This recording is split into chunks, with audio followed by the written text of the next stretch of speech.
And this is where you get so this is actually where we ran out of time in the original stream.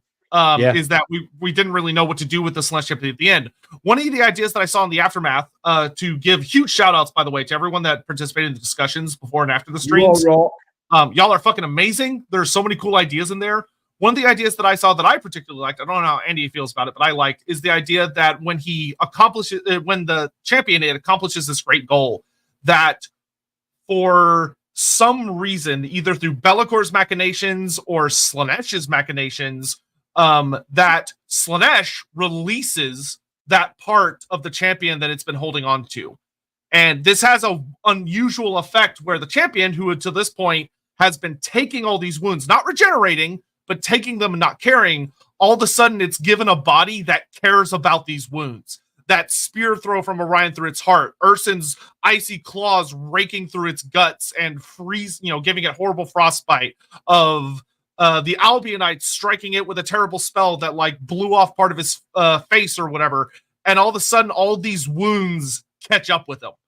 And instead of dying in some great, epic, awesome finale, he just sort of dies alone, like with nobody there to celebrate it, nobody there to acknowledge it. He just dies. And granted, the way that he would react to that, there are a lot of really fun ways you could take that, of how does he accept his death, of that, does he rail against it?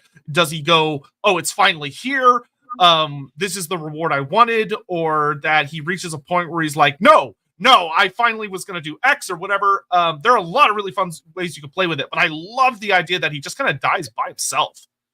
So I like the idea of our Chaos Champion, who is the center of worship, dying by himself. That works very well. That gives us a possible through route to the descriptions that we use for this champion throughout, and how that will contrast with his end, and how much. I'll be careful, because you wouldn't want to necessarily go inside his head at the end, because you'd want a really neat story for that. It could be the first. You could do it where it's the only time he himself actually speaks in the entire story. It could be. It could also be instead of one of his little attachments. It could also be that the god's blows, the blows from Ursun, free it from the curse of Slanesh as well. You're looking for building a story where that makes sense. We are looking to effectively kill him in a way where he's by himself, and incapable of stopping Be'lakor from doing what Be'lakor is going to do. So too weak, as Be'lakor laughs at him and goes away, which means we need to have somebody to watch this, see it, and then possibly have Sail the Faithless come up. So maybe that's where our broken Grail Knight comes in and sees the whole thing. We've got our witness who can see what occurs. The Ursun loses. This entity takes all of its wounds and then dies in turn, weakening it and showing that it's not the god that possibly our Grail Knight descendant thought it was. I mean, there is an end here, which is clear. Spicy. I like that, of like that Grail Knight, that being like that last little thread they're holding on to, is like, okay, it's not, maybe this is the lady, or maybe this was the god I was worshiping the whole time. And then when they die, they go, it was just a man.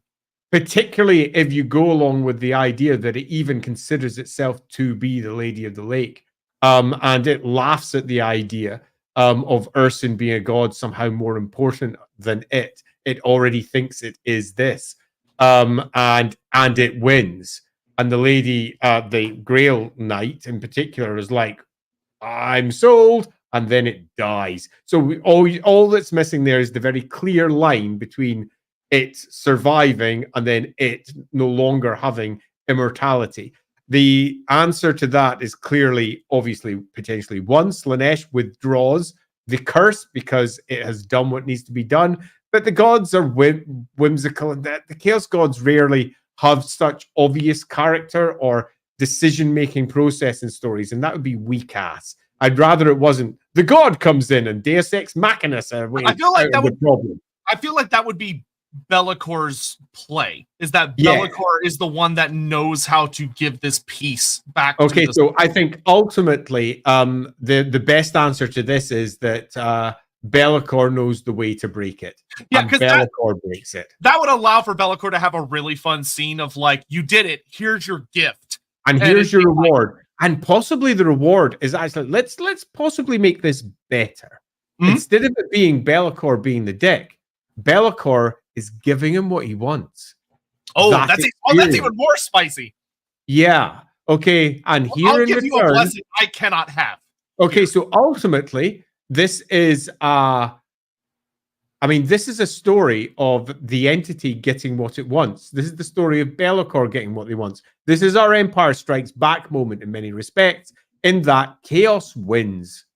Every chaos character gets what they want, and every character that faces them gets their ass handed to it. But the ultimate arrival on the throne of chaos, in this case, the throne that the god sat upon, as he attempts to ascend the throne to take out the god, is whisked away and taken by Be'lakor instead. Yeah, I really like that.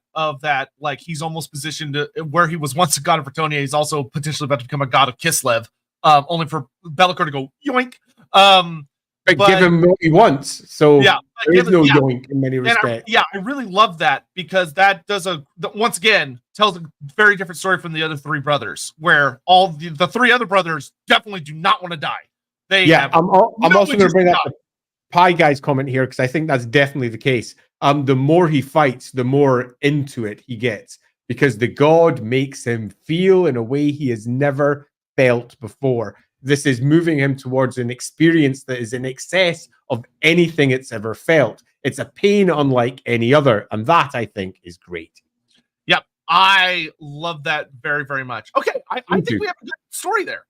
Yeah, me too. Good story. All right, let me bring up this again. Are we back on the comment? Time for super chats. If that's the case, let's bring ourselves up. Hi, everyone. Look, I do have a big head. And then we're off to the Slaanesh brother, or Zink's brother. Okay, so we were here. Hagen, thank you very much. Also, that is an adorable dog. What if the throne was something important to Be'lakor, like his original body, or an important object that the gods want to obtain to put him down for good? That's an interesting idea of like delving into what happened when the first demon prince ascended. Is there a place where that happened, or is there a leftover of when that happened? I quite like that, Hagen. Given the story that we've just told, in some respects, we've kind of hit upon a potential throne, which is the throne is effectively the ascension to godhood, and they're all trying to find different ways to do it. The ascension to godhood with our third one is quite literally replacing another god. Be'lakor intends to, at least with this story, use, replace, become Urson to a degree, consume it, or whatever else. Okay, we've got a clear throne of chaos there. So I think the throne in general is ascension. It's one giant metaphor for becoming a god. It's what the Slaanesh deity, the Slaanesh champion, pardon me, denies. It's what the Khornate one, in its desperation to effectively be more than what he currently is, wants. It's what the Nurgle champion was seeking halfway across the world for. What he believed he was promised. Yeah. It's what he believed he was promised, and was what Tzeentch had already claimed. So yeah, that's spicy. We've got a bunch of really fun stories there. So how to wend it all together for the finale, well, we'll get to that after. But yeah, I think broadly speaking, we've kind of got what the throne is. The throne is ascension. I like what you're cooking, because that's going to make the Slaanesh story really spicy. Aaron, how would your Slaanesh brother react to Sigvald, because he seems to be Sigvald's end? Funny enough, I think Sigvald would have a hardcore midlife crisis on meeting this entity. And this entity would probably just not care. Yeah. It wouldn't care. Sigvald would care a lot, but Sigvald, hilariously, I would see that a Slaanesh demon literally whispering to Sigvald about how he shouldn't be jealous because Slaanesh loves him more. Whereas this champion is just this shriveled old. I can definitely see one of the bodies that are attached to the shrine, saying, he doesn't care. Slaanesh loves you. Fuck off. Yeah. You are the favored son. Enjoy it while it lasts. Get out of here, kiddo. Lord Money, I had a dream that many of the miners / old chaos gods from the war in heaven came flooding out to fight the four and had a massive etheric change. If only something similar was hinted at or written. I mean, that's a weird dream. I wish I had dreams like that. I wish I had a dream like that. That'd be cool. Well, you know, Lord Mazdamundi, as you sit there contemplating the world, I think dreams are very much your province, sadly not ours. We just have to make it up during our waking hours. Yeah, that makes sense. Yeah, that could be a very fun. You could do a really fun storyline for like a Wolf Rip campaign or something of like a bunch of minor chaos gods breaking out or being freed and that causing havoc in parts of the world, and having to deal with it, which would be fun. Dr. Dino, thank you. Thank you very much.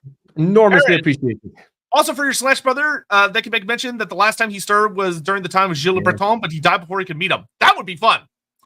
That could be good. That he almost met Gilles, but especially with the way Gilles dies would have been so particularly disappointing to him, where it's like he gets shot. Classic. Yeah. Oh wow, thank you very much, Chris. Thank you. Very generous. Thank you. Just want to say you guys have been a huge inspiration in my own writing, and these streams often are the highlights of my day. Thanks for all you do. Well, thank you. That's very sweet. Thank you so much. That's very nice of you to say so. Aaron Streamer, maybe the Chaos Champion that Boris falls to is the lover to the mirror.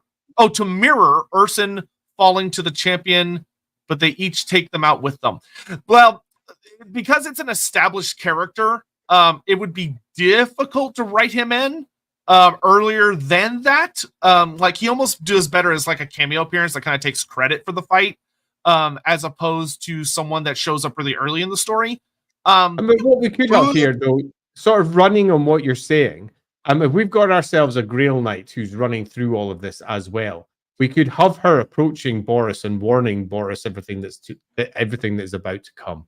And that could be a super fun way of engaging Boris and bringing him to where eventually he's going to die, which could be a super fun aspect of it. Yeah, I would love that. And it allows us to get that character in and that character to witness the end as well. So that would work relatively well. And we could possibly then use the basic metaphors there. And he potentially becomes a lover of Boris as well. That could be fun. Yeah, that would be such a kick-ass scene for Boris, too, because of him, like, learning what he's up against, but having that typical Kislevite reaction of, I have to fight. Like, it doesn't matter if it's impossible. I must stand for the motherland. Like, I have to do this. If you want a really daft, spicy story as well, you could even have her fall pregnant to Boris. Ooh, yeah, that could. Yeah, you could really place the size of that. Ha ha, cough, cough, male ice witch, cough, cough. Storyline. That could be really spicy. That. Yeah. Ooh, Katerin's unknown half brother. That's a powerful wizard. Ooh. Of Bretonnian descendant and also of Slaanesh descendants. There's definitely something in that. Oh, that would be so good for Sile to come up and be like, "You have a place in what's to come." Yeah, like, you have a big place. You have a big part to play. That's why I'm here to guide you. Let us talk. Let's talk. That's spicy. I love that. I fucking love that. Yeah, me too. Oh, that would make the fall of Boris like 10 times sadder than it already is. Yep. Where it's like, oh man, that'd be so fun. Oh my gosh. Oh, I love that. Captain Magma, if Skaven are an ally, why not use the Underways too? Yeah, I mean, you could have the Slush Brother. I mean, you don't need it though. I'd say largely because it undermines the really mystic, weird nature that this particular character is taking. This is a character that doesn't do it the mundane way. It doesn't hike through a bunch of under caverns filled with rats. That's just not this character. This character, when it needs to go somewhere, goes there fast. Yeah, because it knows. It just feels very unlike this character. This would be something that you possibly have the Nurgle character fight through, or something similar. You want something where it's a hard slog fight. It doesn't feel like this character in particular. Nevertheless, it could be if you rewrote it in a slightly different way. Yeah, I mean, and you could do like a scene where the Skaven boil up from somewhere among the fighting. Like that works fine. Ricky Chapman, we like the idea that the Skaven that work for the brother is incredibly drugged up. Berserker's high on a gas made using his blood. Oh yeah, you could absolutely play around with that, like where he has berserker type troops because of the pheromones, and like they get high off literal parts of his body. I will say I really, especially with the plant themes, which we'll look at some of the artwork for him in a second. With the plant themes, the idea that parts of his body or things that he produces are harvested really leans into that theme in some really cool ways. Yeah, and he's a shrine. You know, where like people are a like living god, drinking his blood and eating pieces of his flesh and yada yada yada. Yeah, definitely. Cough, cough, not, you know, show how freaky and weird communion is if you think about it for more than 2 seconds. Totally. Adam Russo, what if the Blood Dragon, the proposed Bretonian Knight, are both related to the Celeste Champion? The Blood Dragon being a dead ancestor of hers, further making her doubt her blood but giving her an ally. That, you know, a fun thing you could play around with. A, I love it. B, a thing you could play around well with that as well is that she has an opportunity early in the story to like team up with her dead ancestor against him, but it's like, no, you're evil, without realizing that he's not the evil in the story. There is a greater evil. Yep, agreed. We can even have that be one of those potential B plots that are running through it. Her gradual awareness that many of her prejudices that she held from her upbringing are possibly wrong. The Blood Dragon being potentially a hero of this tale could be a fun way of presenting that character instead of doing it the opposite way, which is generally the case for vampires. Yeah, because that would be a really fun way of exploring, like, especially when you compare, like, not using the Red Duke per se. I mean, you could use him, like he knows the Red Duke or whatever, but like playing off like one of the things that's interesting about the Red Duke storyline is that he got turned against his will, and it was like a really unpleasant thing. But having a Blood Dragon who's like, I no longer worship the lady because of what I am, but I still adhere to the laws of chivalry. I still protect the weak. I still protect this land because I love it and I always will. And them being like, well, you're an abomination. He's like, it doesn't matter. And her having to confront that throughout the story is really interesting. Yeah, that's fun. Jonathan Scott. For example, if we have the Blood Dragon become one of the mouthpieces because of what fails, we can have her talking to it throughout the course of it at various points, and then have her eventually free it at the end so they leave as allies. That could be a fun way of resolving. Man, this book's sad. This book's really sad. Yeah. Between like that storyline and like dealing with Urson, the fall of Boris, and like the like there would be some really depressing B plots in this book. Yeah. It's a good one. It's Our Empire Strikes Back. Yeah, I love that. I love that a lot. Jonathan Scott, what if there was only one child that the gods all tried to claim, shattering them into 4 individuals as they pulled them apart? That explains how they all show up at the end. That's an interesting idea. Let's hold that as we move towards the end after we do the last Zinch brother, because I definitely think there's possibly something in that. Yeah. ADHD made manifest. Does one thing in each area before he gets bored and moves on. Yeah, ain't that the truth? Yeah. yeah. Been there. Mr. Shapirak, maybe each brother's relationship to their father/god. Korn brother recalls his father is a great, mighty, honorable warrior, but Korn is disappointed in the child, leading to being sidelined by other champions. Slanesh brother thinks he was his father's favorite and denied Slanesh, who punishes him. Zinch brother recalls his father as being power hungry, who learned of the throne prophecy and wanted to claim it his own, but Zinch set him up for failure. Yeah, you could add another dynamic like that. Yeah, absolutely. Dino Man, I thought I like the thought of the Celeste champion injuring Urson because a common complaint in Kislev is how they are all bashing against chaos, taking blows for the ungrateful Sot folk further south. So there's always the temptation to abandon this role. Urson is a symbol of the strength in part, as he does not give in to this temptation, but stands and fights no matter what. Yeah, that would actually play really so strongly, and that would be why this would honestly feature so well as an awesome return for Kislev, as it would exemplify many of their best aspects. Yeah, their core aspects. Literally being up against an impossible situation and saying, well, no, we are the bulwark of the North. We will fight. And trying, and ultimately failing, because it also speaks to the sacrifices that Kislev have to make again and again as each year passes through. Yeah, I do like that. Yeah. Aaron, instead of Be'lakor stealing it, he can barter the throne from the champion by giving him what he truly wants. Yeah, you could you could do it that way as well. Actually, possibly Be'lakor stops the final death blow in return for exactly what each side wants, because it wants the defeated god. Yeah, that actually is really fun as well, because it would also play on people expecting Be'lakor to be this like duplicitous, like ha ha ha at the end, but instead he's just bargaining. Yeah, you do not cross certain people in the Warhammer world. Everybody has got that limit, and the Shadow Lord goes, "No, I'm going to take this one on face to face, and I'm going to give it exactly what it wants because it also removes it as a piece on the board." Yeah, it also makes it allows Be'lakor to win in a fun way, while also making him feel a little less like his typical Saturday morning cartoon version of that. He's able to be like, I know what you want, and I can do it. Like, I'm genuinely that level of powerful, and I'm that level of prepared, which makes him effectively very smart. Ending the Slanesh champion with temptation is great, because that's ultimately what it is. Yeah, that's great. That's Be'lakor tempting the Slanesh champion at the end, and the champion ultimately going, yes. Yep. Aaron, you could also mention Abarash during the Slanesh tale, and that he took a look at the Slanesh champion, hightailed it. That would be fun. Where Abarash, like the Blood Dragons, have heard that Abarash encountered this thing and said, I'm not fighting that.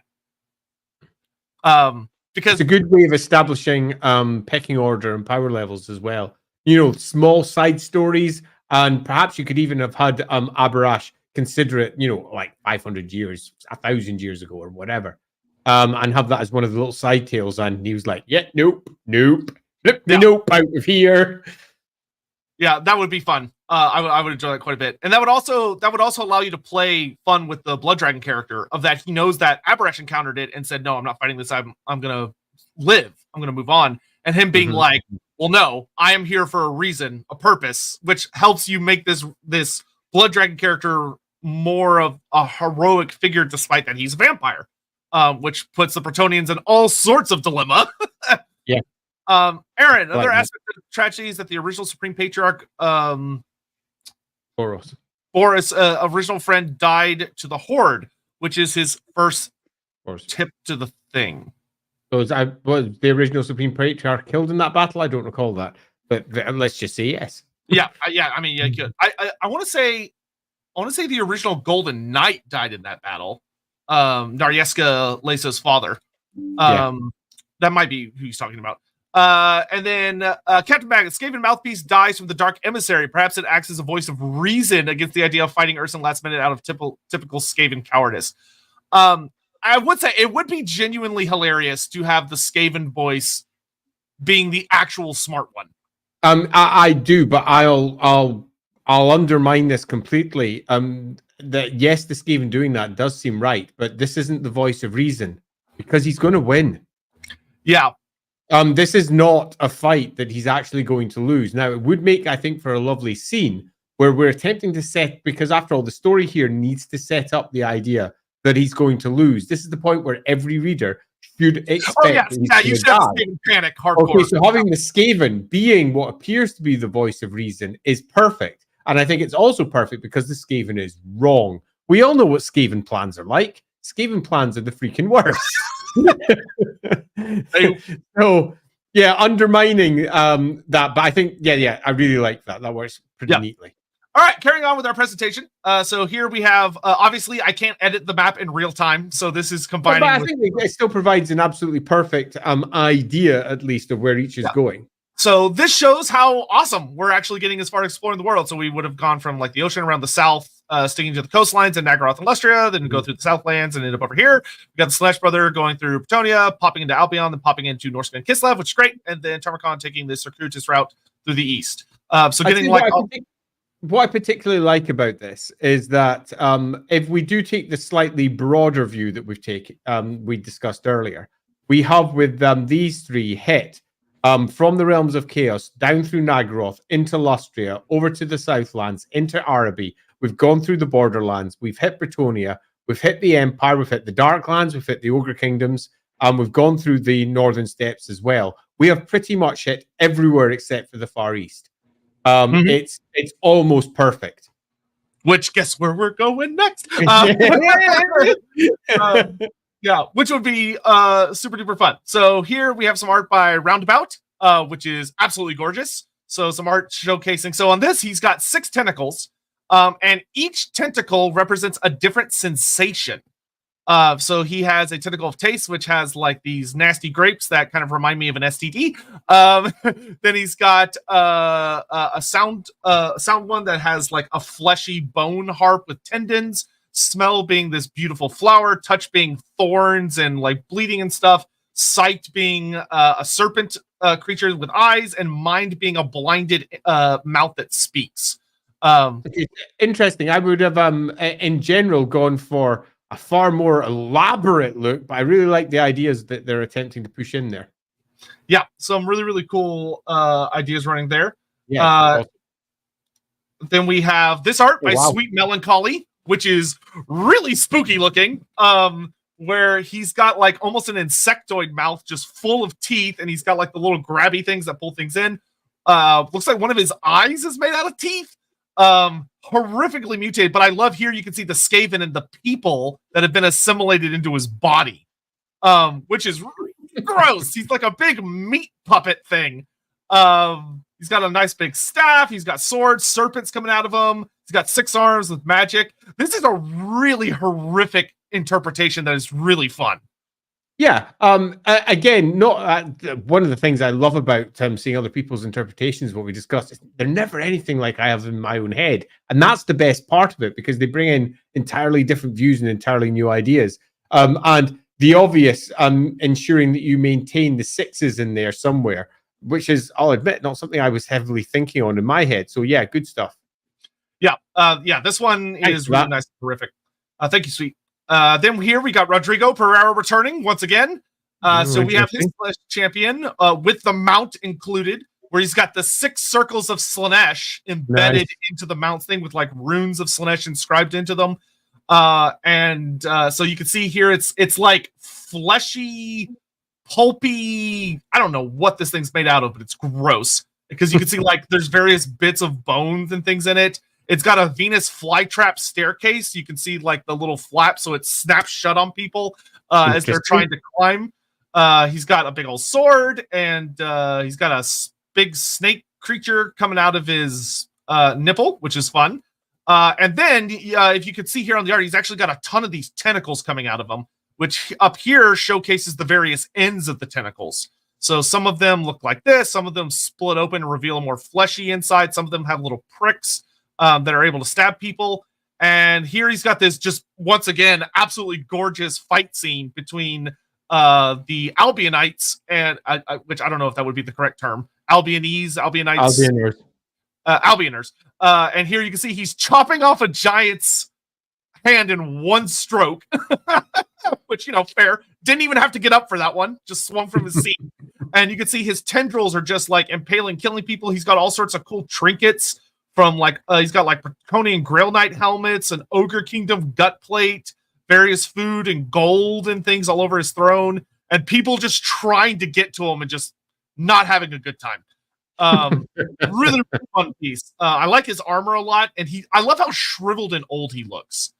Yeah, because that was one of the core elements of what we had for his character. He is old with long hanging white hair, and a body that just doesn't take anything anymore. Yeah, I love it. Yeah, looks absolutely amazing. Thank you very much. And here, Gotrek. Oh man, this is where Gotrek started his stained glass arc. And it's beautiful. Like, it's frankly fucking beautiful. Like, this looks like, for me, the perfect thing about this would be the Grail Knight character, like, stumbling into a forgotten Grail chapel at the start of the story and seeing this as a stained glass window above, like, a shrine to the lady and being like, what the hell is that thing? But he's got this, particularly like the aspects of the jewelry that is pressed into, and you can see it's pressed into the flesh all around, and the gold that runs through it. Really quite like that because that reinforces the a shrine that has been there for a very long time. Yeah, love like the armor, the detailing on the skin, where it's like you can see he's covered in tattoos. Is gorgeous. He looks so. This is a perfect expression where he looks like not interested, but fucking terrifying at the same time. Really liking the long hair as well. Neat. Yeah, the really long hair. He's got serpents coming out of him. Looks like he doesn't even have legs. He's just got like almost like serpent tentacles coming out of his body where he just doesn't have legs anymore. Armor looks amazing. The halberd, staff, spear looks amazing. Like, it's just great. I like that the serpents have different forms. Mutations look really cool. It's a beautiful piece. Yep. Thanks for that. That's awesome, Go Trek. Yep. Everyone doing an amazing job. All right. It's each time. Before we do that, we just catch the little extra ones came in because they were in response to what we were discussing there. Yes. Okay. There wasn't many. There was only like 2 or 3. Okay. Yep. Here we go. Sorry, I was not clear earlier and created a new character. In a Supreme Patriarch before Kostalton, who was Boris's good friend and died in the initial. There wasn't one. Because there just wasn't. Because so you'd be better going with someone who was a strong supporter of the cult of arson, because we really do need to have someone who, beyond Boris himself, who potentially personifies the cult of arson and what it means. That gives you an opportunity to speak to someone who is speaking about arson as an entity, and it will become as a massive shock come the end that the actual god will be a part of the campaign. This isn't one of those distant gods that we've been pretty much discussing throughout all of the books. This is a god that, in the teeth of arson, that one of the holiest places in the entirety of Kislev is going to be encountered. So, I think that, but not a high patriarch type. Instead, like the equivalent to the Pope of the cult of arson, as it's now been established by Boris, because he brought the cult of arson back into the Kislevite. I don't know. It wasn't. Arson was always there, but Boris brought the cult back to the people of Kislev again. And if Games Workshop is like, oh well, we want to make sure we release some good like minis that support the range, and we want to add characters and stuff, you could have Kostalton participate in the battle, he's there. Before, as a younger man, be perfect. Which would be super fun. Give a little more insight to his character. Magladroth, I hope you continue these streams with ever-chosen stuff, or maybe do a versus stream using Total War to determine the winner and type things like this. You are better than TV, to be honest. We'll definitely A, super appreciate that. B, we'll definitely do something in future Wednesdays. I don't know what yet. I think we'll probably want to take a little break from Chaos and wander to somewhere else for a while. But we'll definitely do something. I don't know what yet, but we'll do something. I thought this was a stupid idea until we started doing it, and then it ended up being really fun. So I will certainly be tabling some interesting thoughts. All right, so Zinch brother. So we have starting with. Actually, I might think a quick break for the loo might be a good idea. Sure. Yeah. Okay. Quick bathroom break. Actually, I could use a bathroom break too. So yeah. We'll be back like literally 30 seconds to a minute. Give us a moment. Yeah.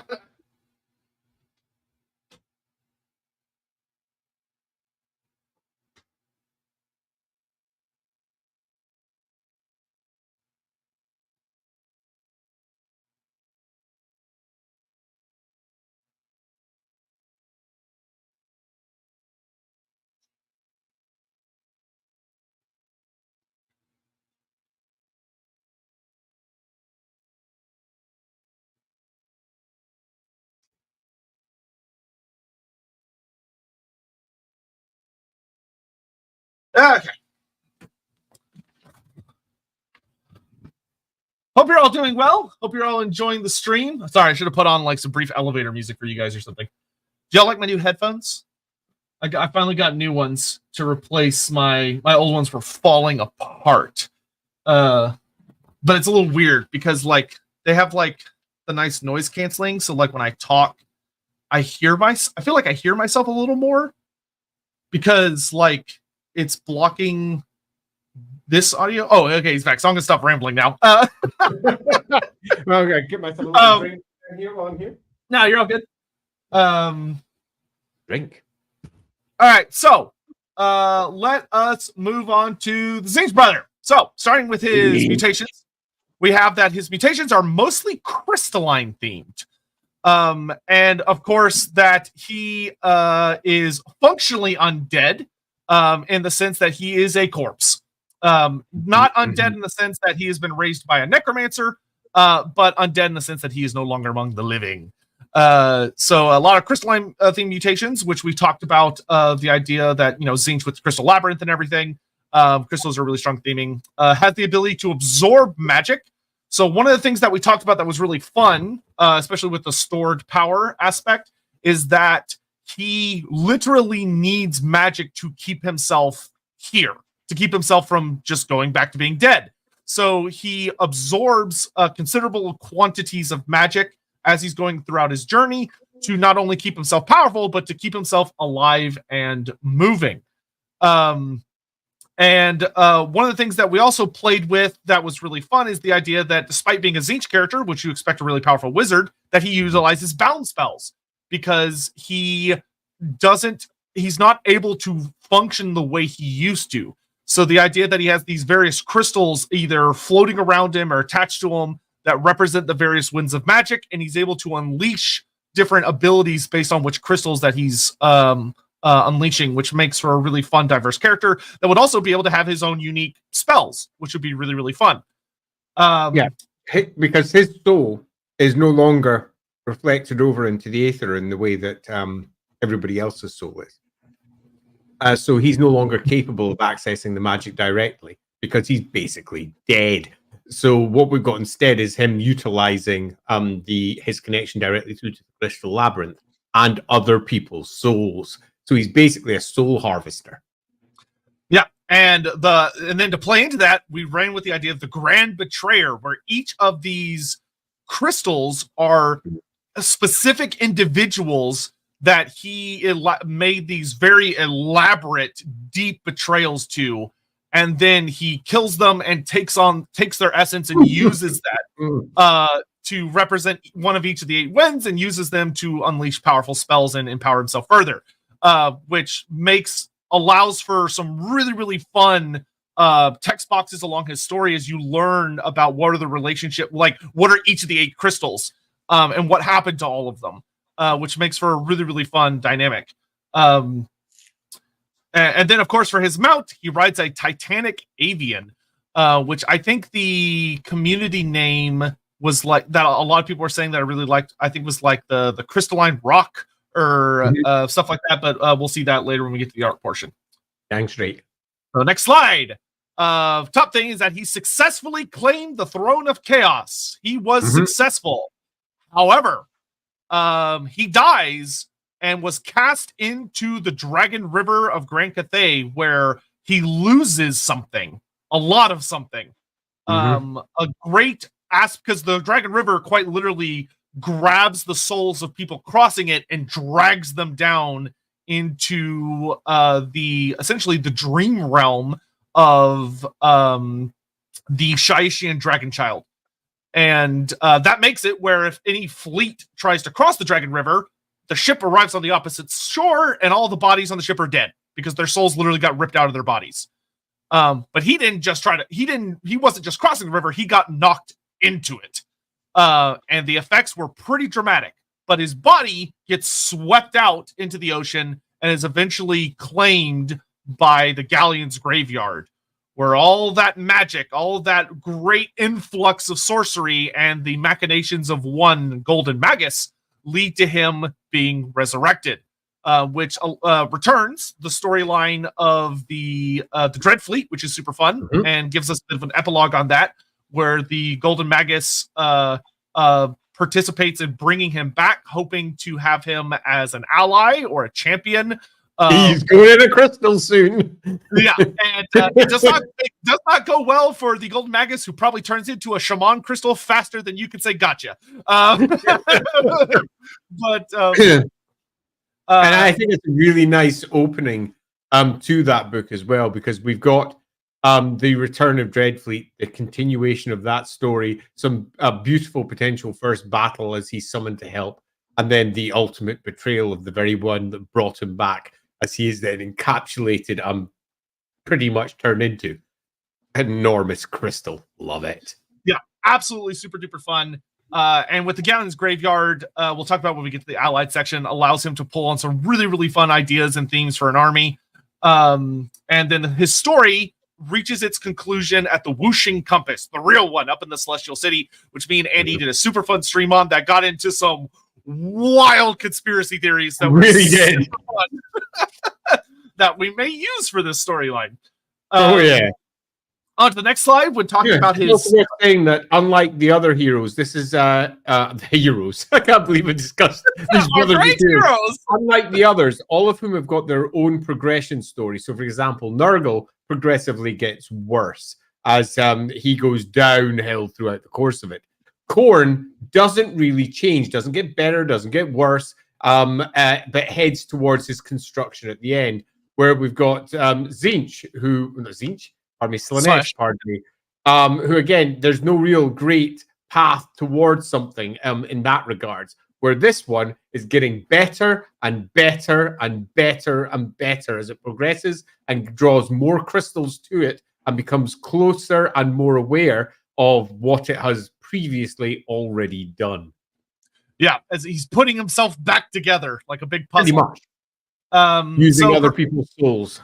Yeah, talking about his army, utilizes an army heavily focused on flying and undead units, which makes her a very unique theme for Chaos that actually ties really well back to like OG Chaos, back in like 4th edition and stuff, where you can actually find a lot more undead themes back there. Like a lot of people wonder why Heinrich Himmler is often so heavily associated with Chaos. That's because in his original creation, he had a lot of he was basically just a Chaos champion, because undead and Chaos were not necessarily such separated concepts back then. As we discussed in the Lorebeats stream at the weekend, orcs and goblins were originally Chaos worshippers. Most of the evil species Chaos is a lot more ubiquitous. Were Chaos aligned, and that changed over the course of time as each faction was given its own quite unique version of its worldview. But this is not where we're not necessarily saying, actually, all along, haha, undead is Chaos. No, not at all. We're just showing that Tzeentch, as the god of magic, incorporates all magic. And that includes necromancy and undeath as well. It's a part of Tzeentch's province. It's very much what the Chaos God is a god of. So showing aspects of that in this character and showing how eventually it will then transcend that as it pulls in all of its new 8 crystals, or however many crystals it gets, and becomes a far more powerful character by the end of its particular trail towards the whooshing compass at the end. It shows just a different aspect of Tzeentch, which is quite fun. Yep. Here we have something that we came up with during the stream that I love so much, is that you get a big epic face-off at the climax of Act 2, where Morelian, the son of Phoenix King Anarion, faces off with the Tzeentch brother at Tor Elisor. Which is just big show. And then Morelian turned into a crystal as well is just too beautiful, because it's what all elves are destined for. Yep. Let me just pop you into that Wayshard, or a Wayshard of my creation. Yeah. Your soul has to go to Slaanesh. You're cool with it, right? Then, of course, we have that in Act 3, he goes up against Yin Yin and Grand Cathay, where we get to see Yin Yin actually do really well and cause him a pretty significant setback. As several of his crystals are destroyed the storyline. Not all of them, but he loses a couple of really big ones. It's like peep, then where Yin Yin with her legendary bow is able to shatter one of his crystals, and another one we tossed around a really fun idea gets destroyed by the Skaven of Clan Eshin, as the Skaven play a fun role as a major antagonist in the story as opposed to an ally. Rediscovers the truth behind the Throne of Chaos, and the fact that he has already reached it, which we will talk a little bit more in a minute. Be'lakor shenanigans, I don't feel as strongly as this one. I don't think it's necessarily needed in this story. I think Be'lakor can actually just remain in part 3. I don't have a strong opinion on either side. So if anyone's out there and makes a good story for it, I'm fine with Be'lakor being used, although I don't think this tale per se requires it. However, potentially as a conclusion for all 4, at least having it be resolved, because in many respects, Be'lakor needs to be in the place where he is in Total War 3, and he kind of already is. So there's not necessarily much more of a tale there to tell. But if there's a good idea, there's absolutely no reason why that tale should not. I will say an idea based on what someone said earlier. So we'll come back. We'll circle back around to this. I just want to throw it out into the zeitgeist.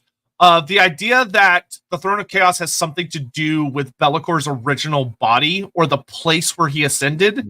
If there's a character that would know, it's Morelian. Well, in many respects, well, we know, for example, that Be'lakor is the first demon prince, which means he is the first mortal who ever ascended, which means that he is potentially tied directly to the Throne of Chaos, which we've already decided for the sake of this tale is Ascension. So in many respects, Be'lakor is Ascension, the first to do it. So tying Be'lakor into that does make sense. Perhaps there is an unexpected twist for Ascension, which is ultimately, as we know, back in the day, a very, very long time ago, Be'lakor used to be effectively the king of demon princes at the top of the world. And all of the mortals that ascended towards demon princedom were almost underneath Be'lakor's yoke, to the point that the four great chaos powers over in the warp were getting a little bit miffed. They're like, what the fuck? We know that Be'lakor was given great gifts by all the four great powers of chaos, and then came to the mortal world and went, fuck yeah, and went and did his own thing. Hilariously. So it's very possible that all demon princes ultimately, through their creation, have a process where they go through the Throne of Chaos. And once that would have been Be'lakor's power, because they would have all met him, and he was meant to be the great general that led Chaos forces, using everything that could manifest, but he didn't. He just ruled at the top of the world instead because he was a dick. Oh, that could be a fun play on Throne of Chaos, is that it's being king of the demon princes.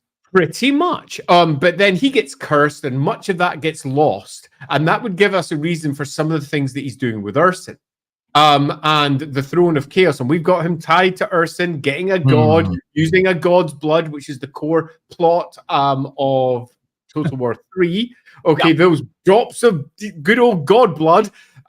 So possibly using that is returning aspects of his power, which is ultimately, I've taken the Throne of Chaos, and I have become the god of demon princes, which means that our Tzeentch brother realizes that perhaps either that's what he was destined for, that's what he had already achieved, or something else. We have a potential story building there at least. But again, I don't want to pin that down too hard because we're still finishing off with our Tzeentch stuff. Yeah. For allies, you got your Warriors of Chaos. Beastmen could show up and join up in Cathay. You could do Vampire Coast. You're getting Galleon's Graveyard, so it's kind of Vampire Coast, kind of not. Vampire Counts. The thing we talked big about with the Vampire Counts is that he has a Necrarch join him in the Galleon's Graveyard. Absolutely. And that's the color. For a Vampire Coast, I think I would have the Vampire Coast be an antagonist for our second brother, and have our Vampire Coast be a potential protagonist, and not protagonist, but an ally of this one, where we've got ourselves potentially. That's where our vampire, although we've got Necrarch as well. That's kind of where I was usually chronicling the whole thing. I was like, you kind of make it a mix. Just take what you want. It's sort of a mix, isn't it? Yeah, totally. Skaven potentially, and then Araby, of course, being that playing with the Golden Magus himself, being Arabian, but bringing lots of people from Araby. And one of the things that we talked about that was really fun as a theme was the Tzeentch brother freeing all of these Arabians that were bound under the Golden Magus, setting them free from his yoke and giving them freedom to serve him instead of that. He twists of the setting of free of bonds, which actually works really well with the undead theme as well, of freeing them from the bonds of being enthralled to a necromancer or being enthralled to a vampire, but they're trading one form of servitude to another, even if they don't realize it, which leads again really heavily into that really fun betrayal angle for this character. Yep, totally.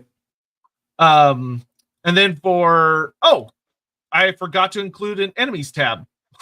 Well, to be fair, I think by this segment, it was probably like 3 a.m. in the morning. So High Elves, Chaos. It was High Elves. Great Cathay is the big finale fight. Skaven and the Arabians as well for the first part. Yep, Arabians for the first part. And our vampires. Yeah. So that's a good 5, which is really nice. But the big 3 being Grand Cathay. Or the big 2. And also Fishman. That's where I put the Fishman joke. Was that obviously he's going to run into Fishman traveling across the ocean. All right. Then for the map. So this dot over here is just it's just kind of a hilarious callback to when me and Andy talked about where would the Galleon's Graveyard actually be. There was a lot of hints and suggestions that it's here. So I reinforced that. And that works really well for his invasion route, because we go from here up into the Lost Isles of Elithis with our flying fleet through Tor Elisor, and then we go up into the Jade Sea, and then here there's a split, because you have two options that are both really interesting and different. Because you have a flying fleet, you can go over land, and you can follow the riverlands up through central Cathay, which would I think that's probably the better route, because that gives us a very strong Clan-Eshin possibility as well. So having ourselves a good Clan-Eshin scrap might be quite fun. That's what I thought. Because going up this river route would take you to the Dragon River, which is like, you could do some cool stuff there. But you could also just visit the Dragon River once you arrive in Wei Jin, because it's literally they both end up in the same place. Yeah, they're largely in the same place, and then we can have Yin Yin attack in the northern quadrant. Have the Clan-Eshin potentially attack as they're moving through difficult areas by mountains and similar further south, but north of the kingdoms of Koresh. Do some horrific stuff as it's moving through the south of Grand Cathay before it eventually reaches. Although there is one benefit of moving along the coastline, at least, it makes the Yin-Yin angle better, and it makes it less likely that we're going to get interrupted by any of the other dragons as well. Yeah, that's a bit of the tricky part of that. And granted, I'm pulling up a more zoomed in map here of that. You could so here you could have them stick a little more to the coastland, so like kind of split the difference as you come up the Sea of Wrath, and then once they reach like more like here-ish, you cut in. That way he has to go through the naval ports. He goes close to like Beishai and Fushao, and you get like some really epic battles, and that's where Yin Yin gets involved, is that you're traveling along the naval states of Eastern Cathay. Yeah, there's a comment that's just come in, which I think is worth potentially bringing up early, because I think it directly goes in that. And that's the one from Adam there. So let me just there. It's okay, I got it. Is there any way the Zeus brother could make a stop into the southern wastes so we could see some interesting new chaos stuff there? I think there is, because we've got our shard dragons as well, which are worth mentioning. And they're often kicking around down in the southern wastes, eating up all the good old warpstone down there. Warp fire dragons. Yeah, warp fire dragons. That's what I meant to say. Are warp fire dragons, and I definitely think having one of those as a core monster of this particular group. And as much as I don't want to say this, given that we have our avian birdie one, which is absolutely awesome, possibly even a mount or an alternative mount. So maybe it has one mount, then another mount later. Because it does make an obvious choice, the big, huge fuck off crystals. That would make for a really cool, like one of his like side characters. A big like champion riding on a warp flame dragon. They are 100% up for joining anything that gives them more warpstone, and it gives us an opportunity to potentially run by the southern wastes and getting some really weird, crazy old. Yeah, and that is not a stretch at all, guys, because the southern waste is right here. This is the southern waste. You drop there, and then it gives you the opportunity for a big, huge other shard that he picks up for being one of the other crystals of power as he's making his way north, where he gets most of them knocked out of him by the arrival of Yin Yin. So that, I think, would work well. Perhaps betraying the Carter, perhaps even betraying the dragon. So the dragon itself. Oh, that would be fun. Yeah, and the dragon becomes one of them, because we're looking for these crystals to be really important and big. Yeah, he's taking really powerful entities. Really powerful things. So betraying the dragon that he's made a deal with, I think, works relatively well for that. Yeah, that would be super easy, because you could go down here, and that also you could have a Gates of Calith fight as well. So all we do is we do a dip down south and then up north to the Lost Isles of Elithis. Job done. So yes to that. I think it's a good idea. Thanks very much for dropping in, Adam. Yeah, great. Okay, I'm gonna go back to our presentation. But so that makes for a really, really nice route that adds in some really fun things. Present, share screen. Yes. There we go. And add. So then we go on to our next page so here is all four brothers slapped together. Obviously with some edits of Southern Chaos Base. That is such an easy little detour. It almost finishes it off. It means that all we haven't really visited through the course of this is Nippon, obviously. Kings Yeah, of the Crest, places where Games Workshop would not let us touch. Indeed. So, Italia and Chile. We haven't done Araby, but we have hit some Moravian troops potentially. We've hit Nagaroth. We've gone along the coast of Lustria. So we have gone pretty much throughout the world with our 4 Chaos, let's say, charges. But we have dodged all the places that Games Workshop themselves would prefer us to dodge. So I think we've done really rather well. Genuinely difficult hat trick. Yeah. Yeah. That was pretty good. Yeah, and it's like, and if Games Workshop wanted to go crazier, they could have, like, oh, a Nipponese fleet gets involved, or you cut through the kingdoms of Koresh and deal with some Naga. Like, you could easily add some more things. I don't think they would, but you could. Yeah, so this makes for a nice global set of campaigns, which is really, really good. Like, yeah, it does have a nice focus on the old world, but not too much, which is great. Yep, agreed. It seems to be about the right amount. Yeah, moving on to some artwork here. So Maharaja of N did something really fun where he made a Total War Warhammer 3 model. So this is an actual in-game modded model of a potential Tzeentch brother, which is just a really, really mutated Birdman. Like, really is, isn't it? Look at that. Yeah, I love that he's got like eyes coming out of his legs. So we got your big old mutation here, combining a lot of really fun different assets in Total War Warhammer. So thank you very much, Maharaja. We got some more art here from Mad GT 123. So this is his iteration on the Tzeentch champion, which has got some heavy crystal growth, including a giant mouth thing coming off of one of them, which is really spooky. He's got, of course, a really iconic Tzeentchian helmet. He's got a bunch of eyeballs coming out of him, and you can see here there are the different crystals coming out of they're like coming out of his gut of the different Winds of Magic crystals. And then this was, I believe he called it like I think it was like a crystal spire phoenix or something like that. But this was the mount option for him, where you've got a crystalline magical Tzeentch bird, which looks really, really fun.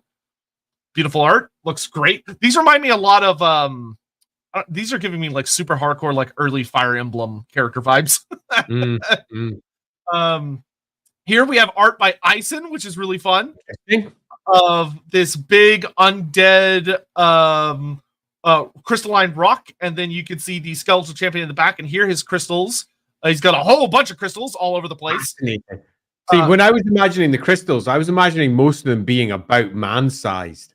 You know, really big crystals, really huge, powerful things. It's interesting how everyone else has gone for crystals that are not much bigger than about this. Fascinating. Yeah. One of those would be easier to model than the other, is all I'll say. So true. Also easier to paint. Yeah. Here we got another stained glass piece by Gotrek. Nice. You've got he's got the golden magus represented here on the left. There's the Necrarch. The Necrarch Chronicler. That was our chronicler throughout the piece, wasn't it? Yes, yeah. He is the POV character for the storyline. And then, of course, the Tzeentch brother with I like how his crystals have different little, like, it almost implies a story with each of them, like what might have happened leading to their creations. He's got eyes coming out all over his armor. Nice undead dude. He's got a crystalline skull with 3 eyes. Looks super fun. Then you got Be'lakor looming over it all. Yeah, really love that. Yeah, really love that. Nice one. Yeah. Thanks for that. This literally feels like you're a historian walking into some secret chaos tomb where there's like stained glass windows for each of the brothers going, oh no, learning some horrible truth about the world. Which is really loving the Galleon's graveyard at the bottom, right by the mall. You can see the teeth. You can see the teeth of the. Yeah, loving that. Great. Shout out to the source of where it all starts. Love it. And then here, Beans. So this is Beans' contribution, which is beautiful. This is a beautiful piece. So he's got each of the 8 Winds of Magic crystals. Nice. I love the crystals growing out of the skeleton. And you see the crystals grow out, because we discussed at some time that they were almost like cancerous growths on the skeleton. And you can see the chaos armor there as well. So we've got the clear skeletal arms and the crystals growing out of it. But we also have the chaos armor very clearly showing. Yeah, love that. I think it's really good, and also speaks to the character that he was before, where you can see the clear chaos sorcerer that he once was. Yeah, I really love that you could tell that there probably were fleshy eyes in some of these holes, but they're gone because he's all desiccated and rotten now. Also that he used to be a thick boy, but look how skinny his little skeleton arm is inside that armor. Boy, made a bit skinny. I also do very much like how the crystals are literally penetrating out of his armor. Like it's erupting from like his forehead and where his heart would be, which is fun. The halberd looks absolutely beautiful. Really, really love the weapon. And you can see the crystals are represented again on the weapon as well. And I think that's great. The crystals coming out, so we've got our connection directly back to the labyrinth, where he's going to be drawing much of his inspiration and power from, is brilliant. I think the only thing that immediately jumps out is, in my head at least, the crystals were just bigger. Not the crystals growing out of him. The crystals growing out of him, I think, are nice. Andy is the size queen for those Winds of Magic crystals. Yeah, totally. But it's if I was making a model of that, it would be difficult to make them stand out. Where if they're big, chunky things that are sitting, floating all around it at different angles around the mount that it's sitting. Now, I will say, I think a lot of people were envisioning him very much as like an infantry model when they start making him. So they think about, the crystals need to be small. But if he's on his mount and he's this really big model, you could have these big old honky crystals all over, kind of scattered around the mount. Because I think that's the trap people were falling into with that. Is they're like, okay, if it has to fit behind the guy, then they got to be small because otherwise they're not going to fit. Whereas a TAMURKHAN'S sized many, you have a lot more room to work with. Yeah, I truly love that one. Beans, awesome. Yeah, and then Beans mount, which I love. So his crystal undead rock, which I love that it's got fire coming on, the Tzeentchian flames instead of traditional feathers. It's got crystals like bursting out of all these holes in its body. It's eyes growing out of it with like little teeth and stuff. That is a beautiful mount. I would love to paint that. That would be a beautiful mount. There is little that concerns me there. Yeah, just looking at that, you're like, with a nice mixture of its eyes growing and piercing out of a variety of places. You want to make sure there's 9 of those over the entire thing, 1 in the belly and 4 of them down either side, perhaps 2 there. In fact, we've got 2 there, 1 on the wing, just 1 more on that side elevation, and you've hit your 9 eyes because 1 of them is central, because you want to make sure you reinforce that 9 for Tzeentch. But yeah, the crystals bursting through. You feel like you want to have maybe a couple of more crystals in a few other places, but other than that, fucking hell yes. Yeah, I also love really playing with the expectations of the places where you think there would be crystals or eyes, is where he's got crystals piercing out instead, and then the eyes are showing up. And the other eye, makes me happy. Yeah, that's really, really cool. Also, I love that with this, like the 4 mounts and their riders ended up being really exotically different things. Yeah. Of like the Slash brother with this big like plant monster, and then the big undead crystal bird creature for Tzeentch, the big fat toad ground creature for Nurgle, and then the nautical whale thing with the horrifying little mechanical spider legs for Khorne. How exactly to mount that would be interesting. So I'm trying to imagine exactly how he sits on it. That would definitely need a bit of thought.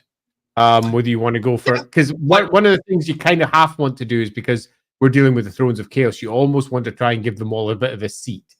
Because that reinforces the throne motif that sits through it all. You could probably play around with like crystals growing out of its spine into like a throne, thing, and he's sitting in it. Yeah, like it might be something in that magic and stuff. That could work. That could work well. Nice.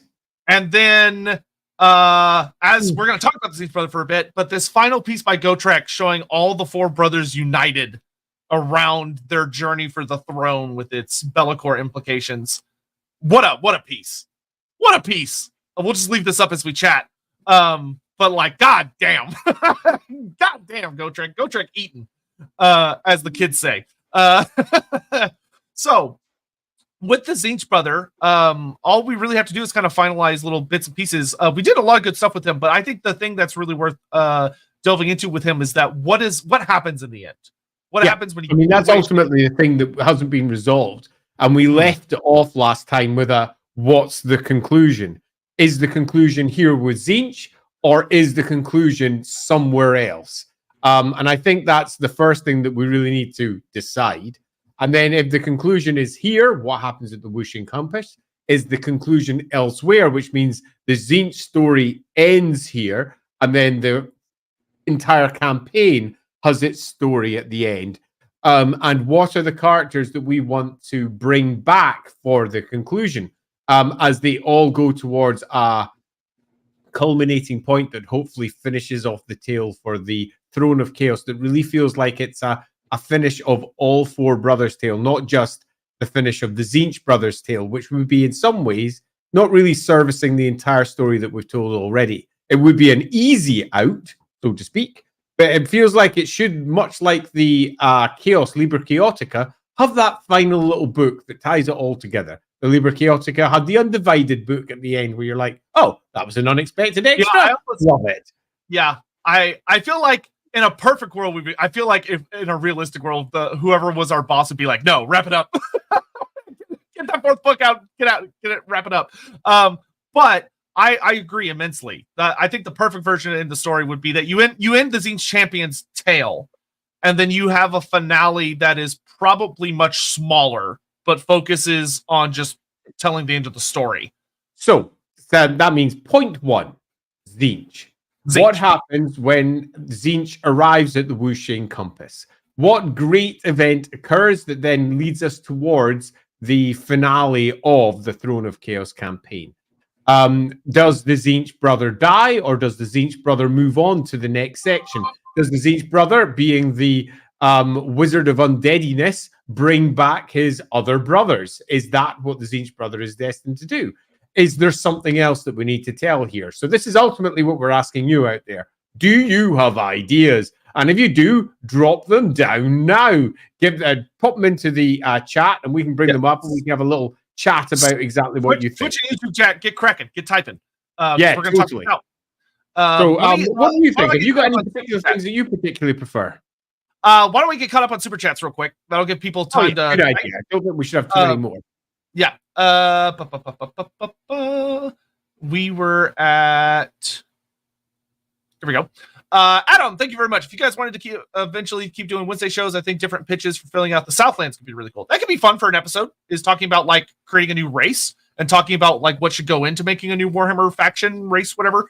That could be a really fun episode. Yeah, we could do something like that. Of community participation for creating a new faction. Captain Magma, Dragon Emperor picked the location to establish the Empire as Cathay, as he knew the throne of... Oh, that's an interesting idea, that the Wuxing Compass was built where Be'lakor ascended. So the Wuxing Compass is obviously enormously important. Not just to Cathay, but arguably to the world. It's such a massive, powerful artifact. And it channels magic in a way that literally nothing else does. So giving it an unexpected origin story could certainly be super, super fun. Yeah, I really like that, to be honest. That would give the Wuxing Compass like a why here? Like, of all the places he could have done it, why did it have to be this spot? And perhaps this ultimately is what is required to ascend the Throne of Chaos and become the Demon Prince of Demon Princes. That's to ascend at the same point, to do something that is similar. And that means that possibly, as we already know, he dies here. And it's why he's returning. He's returning to effectively reenact as his memories are coming back with crystal, with step by step by step. And he knows where he's going. Yes, I think that makes sense. I think that's a pretty good idea. The only aspect of it that doesn't necessarily not make sense, but require a bit of detail is, why would Be'lakor have ever ascended here? Given that this is arguably in the heart of the Dragon Empire that was in place at the time. We are talking back at the early Cataclysm, probably right at the fall, perhaps. So right at the very beginning when everything goes wrong. You could argue that it would be there. I see no reason that you wouldn't do it, but it does feel like it's not the natural place that you would choose if you were going to choose anywhere in the world. But then you could just simply state that the dragon took whatever it is that's essential and placed it in the heart of the compass. So this is now the place where it is. So you don't necessarily need to claim that this is the actual geographical location where it happened. What instead is at the core of the whooshing compass is effectively the throne of chaos. Yeah, absolutely. Okay, yeah, we already covered that one. Thank you again, Adam. How would he run into Fishman if his forces fly? Those fishmen are canny. You never heard of flying You never heard of flying fish? Yeah, oh, God damn it, we both said it. Like, realistically, would you get to use them? Almost assuredly not. But, like, the idea that, like, they're flying over the ocean, all of a sudden, like, all these weird spears and things start shooting up, tentacles reaching up to grab at the ships and stuff. You could easily have a lot of fun with that if you wanted to. Explained. I just noticed something to know it. Can I just do this one? Yeah, what's up? I didn't notice this. Did you? Look in the middle. Oh, no, I didn't. Oh, that's so cute. Holy shit. Oh, that's so nice. God damn it. I want to tell you pointing that out because I missed it entirely. That's brilliant. Yeah. Oh, my. Thank you for pointing that. I would never have noticed that. I never would have noticed the Bellicor at the top. And I was like, oh, look at the little Bellicor at the top. The Bellicor at the top. Oh, my God. Man, I need to, we need to, buy this from GoTrek and sell it as a t-shirt. God damn. That is beautiful. That's a good catch. Good catch. Playing for continuing on, perhaps taking a similar look at some other non-order protagonists arcs that Forge World could have made series out of, similar to Throne. Perhaps all going to the same goal. Yeah, I mean, that could also be a thing we could play around with. Captain Cathay could have started somewhere else and was then shifted to cover the throne up. Wei Jin is quite close to the Chaos Ways after all. True. And a lot of the sites important to the dragons are actually further south, like in the Kunlun Mountains. It's also worth noting that it is a weird place to put the compass, which lies at the heart, because it's in the north. Yeah, it is. It's like right on that border. Would potentially answer that question. As in, why is it up there? Because that is where it happened. So I actually quite like that. It has a certain je ne sais quoi. It answers a question which, I mean, if you were making Grand Cathay yourself and you were like, I'm going to build a giant compass thing, which is the most important thing in the entire place, and it sits at the center and channels the winds out everywhere. You place it in the middle. You just would, but it's not. And I think that gives a potential answer for that, and I like that. Yeah, I do. Yeah, I agree. Dylan, what are the 4 people that saw the champions go down? The 4 people that witnessed their falls end up meeting up later and providing a chance to repeat the cycle of becoming new super champions. That would be fun if this event didn't take place so goddamn close to the end times of the idea that it perpetuates a cycle. However, we are I think by this point we would be something in 25, 15-ish, like a decade of the world blowing up. So we're looking at around about. We're looking like we're on the cusp of everything going wrong and the world blowing up. So we don't really have enough time for a new cycle. Yeah. Hypothetical fifth story could feature a nameless ever chosen Morcar the second. Well, the second would actually be Vandal, but I would not really want to use the last book to introduce any new characters. I'm fine with it because Archeon is doing the thing right now. Yeah, I'm fine with it revealing information about past characters. Like some people we talked about earlier were having ideas of the Great Kurgan. There being truths revealed about him at the end. So one of the ideas that y'all were kicking around that I actually think we could play around with is the idea that the Great Kurgan himself or his one child was actually ripped into 4 pieces.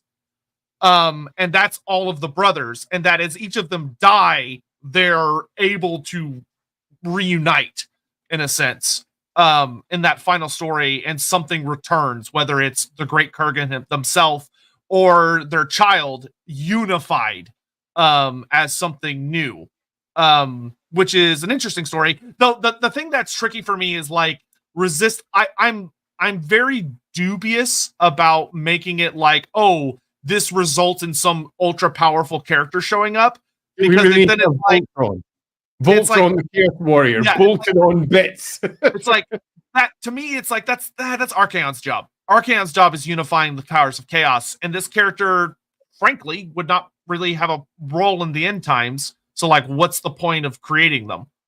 Well, we've got the a very different potential route here, which is that they're not going to unify the forces of chaos. What they're going to do is unify the demon princes. That's an interesting idea. Taking on the role that Be'lakor was supposed to have originally fulfilled, which was leading the demonic hosts, which it just didn't. It went off to have a happy time at the north end of the world. So, a random question I have, just because I want Andy's thought of it for wrapping up the Zinch brother really quick. Mm-hmm. Do you think it's a more interesting exploration of that he discovers what's in the Whooshing Compass? He realizes what this is, and that ascending to demonhood and claiming this kind of demon king as opposed to a demon prince, and that something attacks him and throws him into the river, whether it's the Dragon Emperor or some other force. Or do you think it's more interesting that he starts ascending and for some reason throws himself into the river? So the entire story, as we've had it up to now, is from its perspective, and the shock is it's already ascended. So I don't think what we want to do is then have him kill himself, because that won't be a shock. That'll just be a what the fuck and other weird things happening. So we don't know that he's ascended. We don't know what's happening until the end.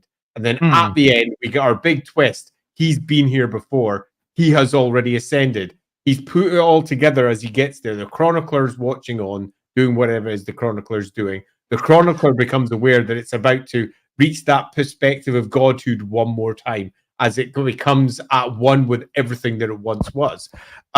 So I would suggest that it didn't kill itself first time, that instead it was in the process of ascending and was interrupted. So it succeeded. It defeated the locals and then was cast down. So we need to have something to do the casting. The obvious option is perhaps the good old emperor himself. That makes sense.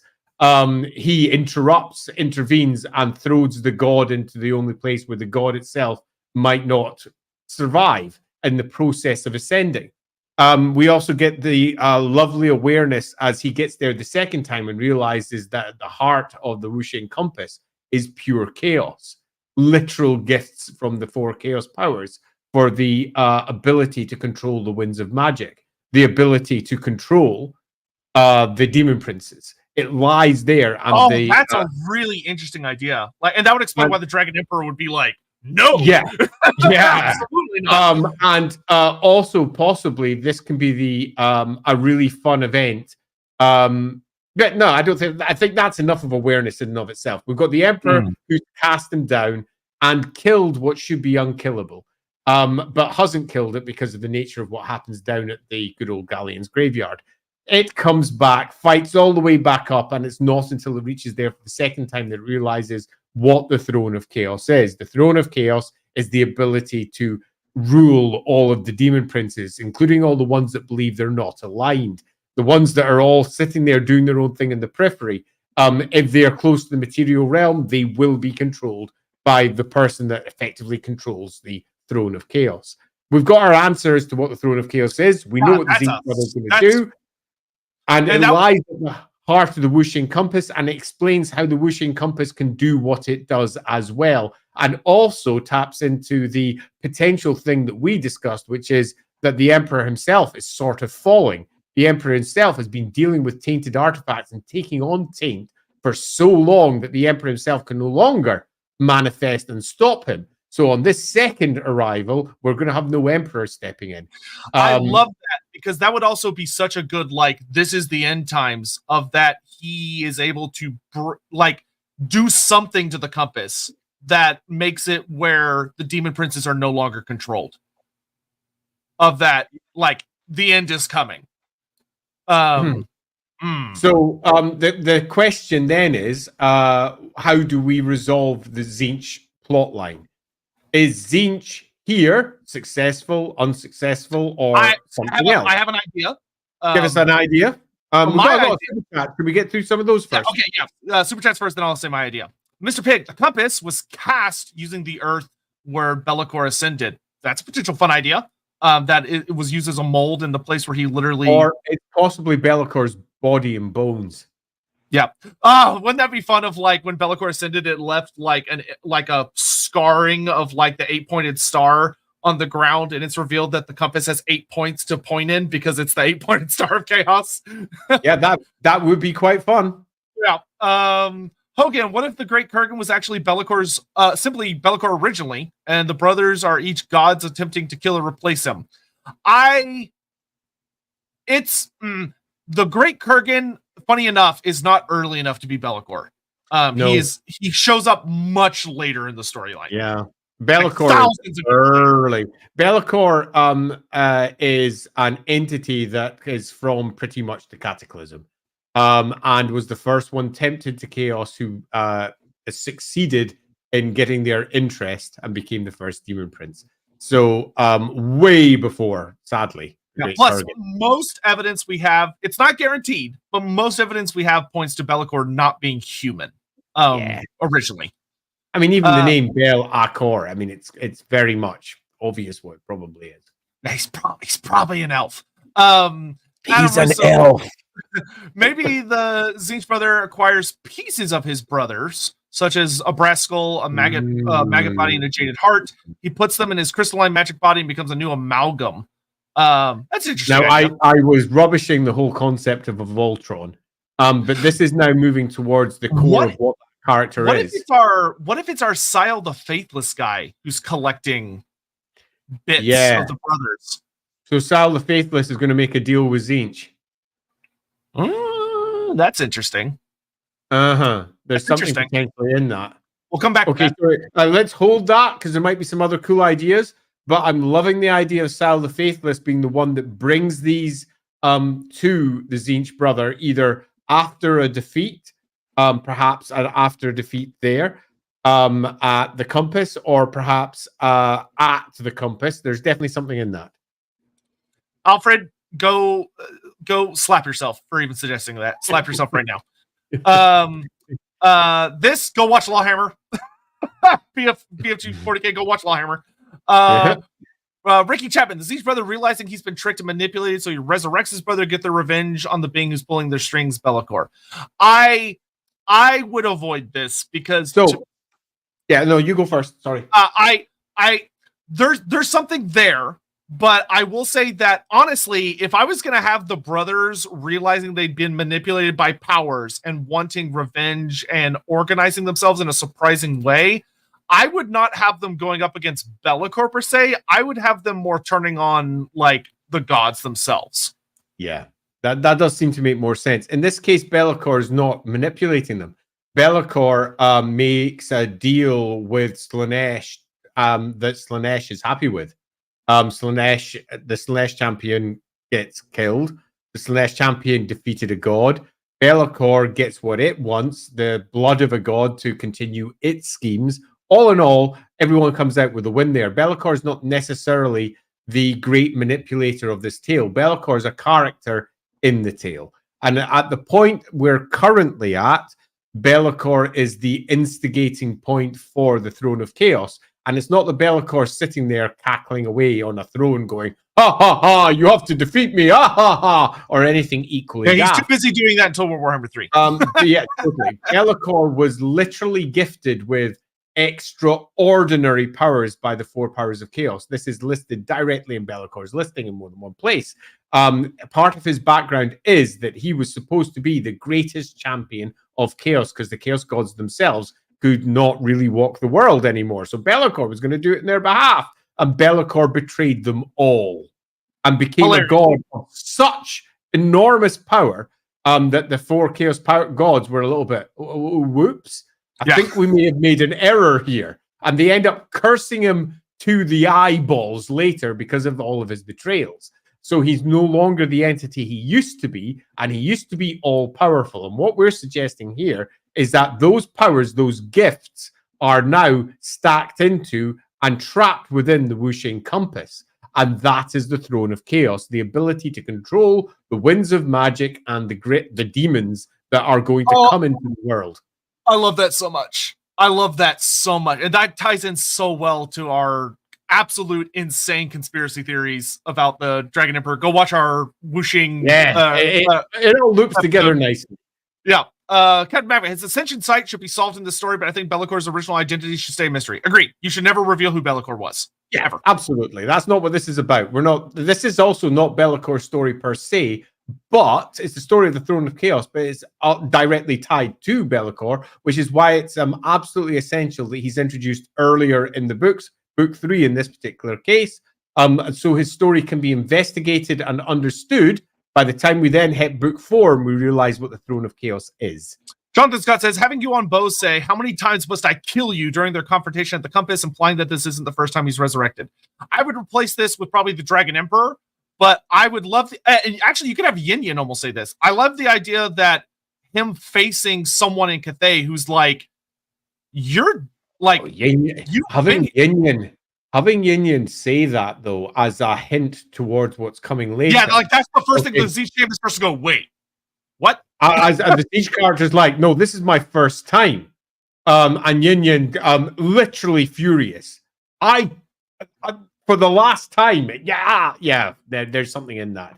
Yeah. And that would also be such a fun thing of when he's fighting Yin Yin, she shatters one of the crystals and he's like, how does she know to go for the crystals? And she's like, I know how you work. Like, I've seen your ship before. And the dragon's coiling around and trying to take out all the crystals and ignoring almost anything else, which causes him to have to flee and get the hell out fast because his power is diminishing like nobody's business. Yeah, that's great. And that also would be like the first big thing where like you have that after scene of him talking to the Chronicler, and the Chronicler's like, what was she talking about? And he's like, I don't know. Like, I'm and the Necrarch's like, I could tell he's unsettled. This is the first time I've seen him unsettled. Yeah. Which is great. BFG 40K, it's Malal champion, stopping them avenging his fallen god. Don't even say Malal's name, just hint at it. Well, legally, I don't know if we could. I don't actually know what the state of affairs is with that anymore. I would be shocked if anyone does. Yeah, quite. Captain Magma, this makes Zinch Bro an alternative to Yuri Barkov / Daniel in Warhammer 3. It would have some fun parallels, which is fine. Like, especially because Yuri is kind of a very, like, you know, he's a player insert character in many ways. Still ahead, ending the 5th book with Archaon killing the Combined Brothers' soul, sitting on a throne right before the end times starts to tie it all together. It would feel, you could. I feel like it would almost be a bit of a waste to have Archaon kind of come in from the top ropes at the final book. This isn't Archaon's story. We're not actually trying, unless the first Throne of Chaos book had literally pitched, you know, at one point Archaon will ascend. But before we worry about Archaon's ascension, let's go deal with this Nurgle chap.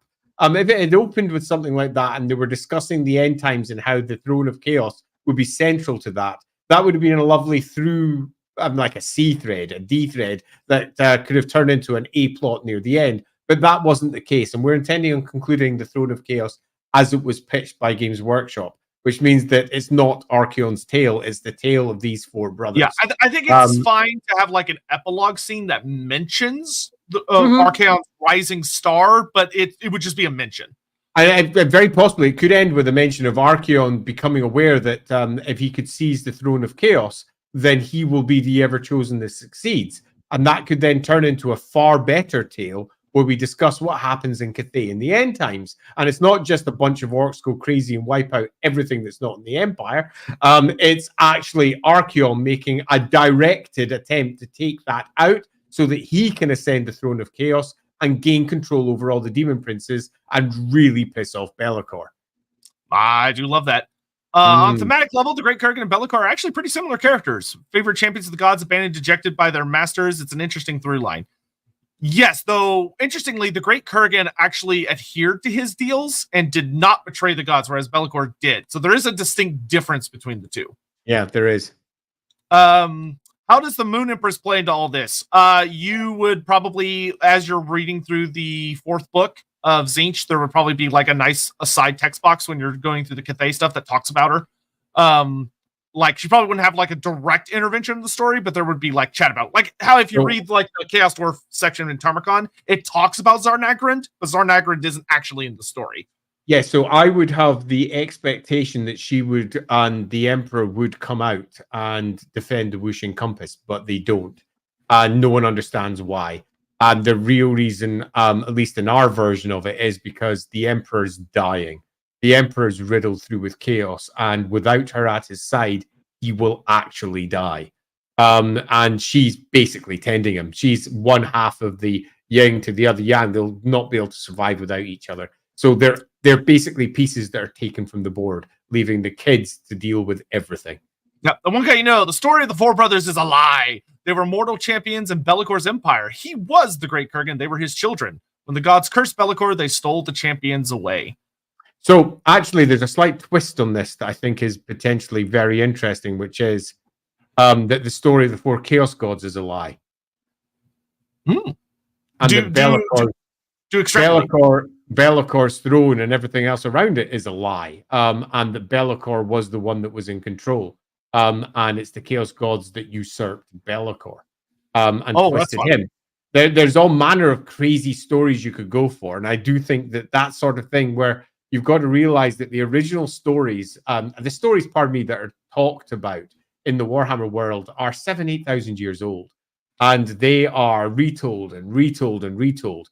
And the stories that we have are almost certainly fabrications. And that includes everything about the chaos gods and where they came from. So having something a bit crazy and weird being at the conclusion is not a bad thing, particularly if it is one of those box sections where the Necrarch comes to the conclusion, I think Be'lakor came before the chaos gods. What? He's sitting there like, Be'lakor wasn't just a king of the demon princes. He was a king of the gods. He was a king of them all. And Khorne was a demon prince, I think. That ascended. There'd be some really crazy stuff. You could say, for example, that all the chaos gods were just mortals who were pissed off that gods exist at all, and that they ascended into something new, and that's why they were stuck on the other side. So the throne of chaos had to be created so they could come through. There's all sorts of stupid stuff that you could proliferate through here, which would give a very crazy and weird way of concluding your really big story. There's nothing better than coming up with an idea or writing something where you know that if a Warhammer fan reads it, they're either going to go, oh my God, that's fucking amazing. I never thought about that. Or they go, that's the dumbest shit I've ever read in my life. Throw the book away. This is stupid. Fire Snake, I wonder if Amdred the Dread would be a good size comparison to the Dragon Emperor. Perhaps he would be a bit bigger. It could literally be however you want it to be. I mean, he's a shapeshifter, so presumably he could be very, very large or not necessarily that large, because shapeshifting is crazy. And he's a proper crazy shapeshifter in that all of that volume drops down to one itty bitty little human-sized person. So yeah, literally, size does not appear to be much of an issue for. Yeah, and who knows? He might not be as big as you might expect. He might not be that much bigger than his kids, but his magical power is insane. BFG, Sayo the Faithless being the secret Malal champion, the reason he does the things he does and isn't loyal to the Force. So this was talked about quite a bit earlier in the stream of Sayo the Faithless maybe having faith to an unexpected power. Could work well for him. One of the things you could run with is the idea that he is manipulating each of the champions in his own way to follow the story, which leads to their demise, and he collects little pieces of them. Maybe he's using this to deny each of the four powers a champion. He's removing these players from the great game. For his own ultimately. So I think that works really rather well, because that would ultimately be saying that the story of the Throne of Chaos is the story of chaos attempting to regain the throne of chaos and failing because of Sile. And that could be fun. Yeah, because that would do a good explanation of, well, what happens to the Zinc champion in the end? How does he die? Of that, it is, of course, a betrayal of someone close to him, or an advisor, or someone that's nearby. Though I do have a crackpot idea, total crackpot idea, is the idea that I could also see if someone really wanted to twist the idea of how chaos operates, of him being right there and about to claim the throne, and Zinch strikes him down. Of Zinch not wanting anyone to have this power like how Be'lakor once did. Of it's the god that strikes him down instead. Though I really like the idea of Sael getting him. Yeah, I don't think having divine intervention is generally ever a good plot point. Because pulling out the Deus Ex Machina to resolve our story is a bit weak in and of itself. Plus, it also undermines the idea that the Chaos Gods can't do that. The Chaos Gods can, their own servants, fill them with blessings and curses, but they don't really send bolts from the blue in a classic Zeus fashion. They tend to be far more circumspect in what they are capable of doing. They are clearly following some set of rules, some set of laws, some set of stipulations that stop them from directly influencing the material realm for whatever reason that might be. So they clearly want it destroyed. They clearly hate the frickin' place. And I think cursing him directly like that would be, I mean, it is literally his follower. I mean, you could, but it feels weaker. I much prefer the Sile angle. I'm gonna be honest. Yeah, I think I do as well. And I like the idea that this is supposed to be success. This is possibly going to be success. And it's going to be success possibly because of Sile, because Sile gives them the stuff, and then Sile whips it away at the end to ensure that he fails. For example, he gave them the brothers stuff, but somehow messed with it to ensure that. You know what could be a fun twist is because he needs magic to like operate. That Sile knows that like if the compass turns on when he's close enough, it just rips the magic out of him, and he starts to realize, oh shit, like I'm gonna die because I'm not gonna have anything animating it. And Sile knew that, so it was just waiting for him to open up the avenue to the that because Sile wants to make sure nobody gets the throne, or maybe take. I think what we want to do here, we've got to decide whether we're concluding the whole story here, and if we are, then we want to pull in the elements from the previous stories, or whether we're concluding the Tzeentch story here and then finishing off another story afterwards. That needs to be resolved. But let's catch the rest of our chats first, and then make that decision, and then finish it off. Conclude with references to the destruction of Cathay by Chaos Dwarf, Skaven, and Greenskins in the end, as Tzeentch Bro is ascending. He is ironically interrupted yet again by this Weijin collapsing around him. Oh, so like have this take place in the end times as opposed to before it. I mean, that would make a certain amount of sense. Yeah, that would be interesting because then you could just have it that this is the destruction of Cathay. Yeah, so we've got a different question to answer there, and that is, are we building these books according to what Forge World was underneath the assumption of, which is Warhammer continues? If that's the case, then we can't do that because the end times never happen. And the general idea was the end times happened, so these books never got made. What happened if the end times didn't happen and more books came? That being the case, we kind of can't do that. Cathay has to stand by the end of it. I will say that if you want to tie it into the end times, that would be a good way of doing it. Yeah. I though would prefer to stick to the original remit, which is that the end times is not coming. Well, the end times is coming. It's coming, but it's not now. The setting was always the end times is coming probably tomorrow. It's just not here yet. Yeah. That's why the Four never walked the Earth. The Chaos Gods. They're afraid if they do, it will be discovered that they are not what they claim to be. I'm not sure that it'd be really easy to determine that they weren't what they were claimed to be just because they happen not to walk the Earth. I mean, the idea is relatively sound, but I think it's fair to say these Chaos Gods are enormously powerful, regardless of what their roots and origins are. The general assumption is inside most Warhammer texts that the gods have pretty much either always been there or coalesced as entities within the warp near not long after the point when the old ones arrived. Whether they came from another place or whether it was because of what the old ones did is to be debated, but I'm quite sure that those debates will be firmly resolved in other games. Yep. Maybe Zale the Faithless is faithless because he's working for someone that hates the gods. Maybe he's working for Archaon. That could be a way you could spin it, of that it's part of like Archaon does not want anyone to take the throne. He doesn't want anyone that can organize the demon princes. So that is ever chosen. He kind of, but I don't know. I really like the idea that Archaon gets his end times narrative involving Cathay of he sends people to claim the throne because he wants it. I mean,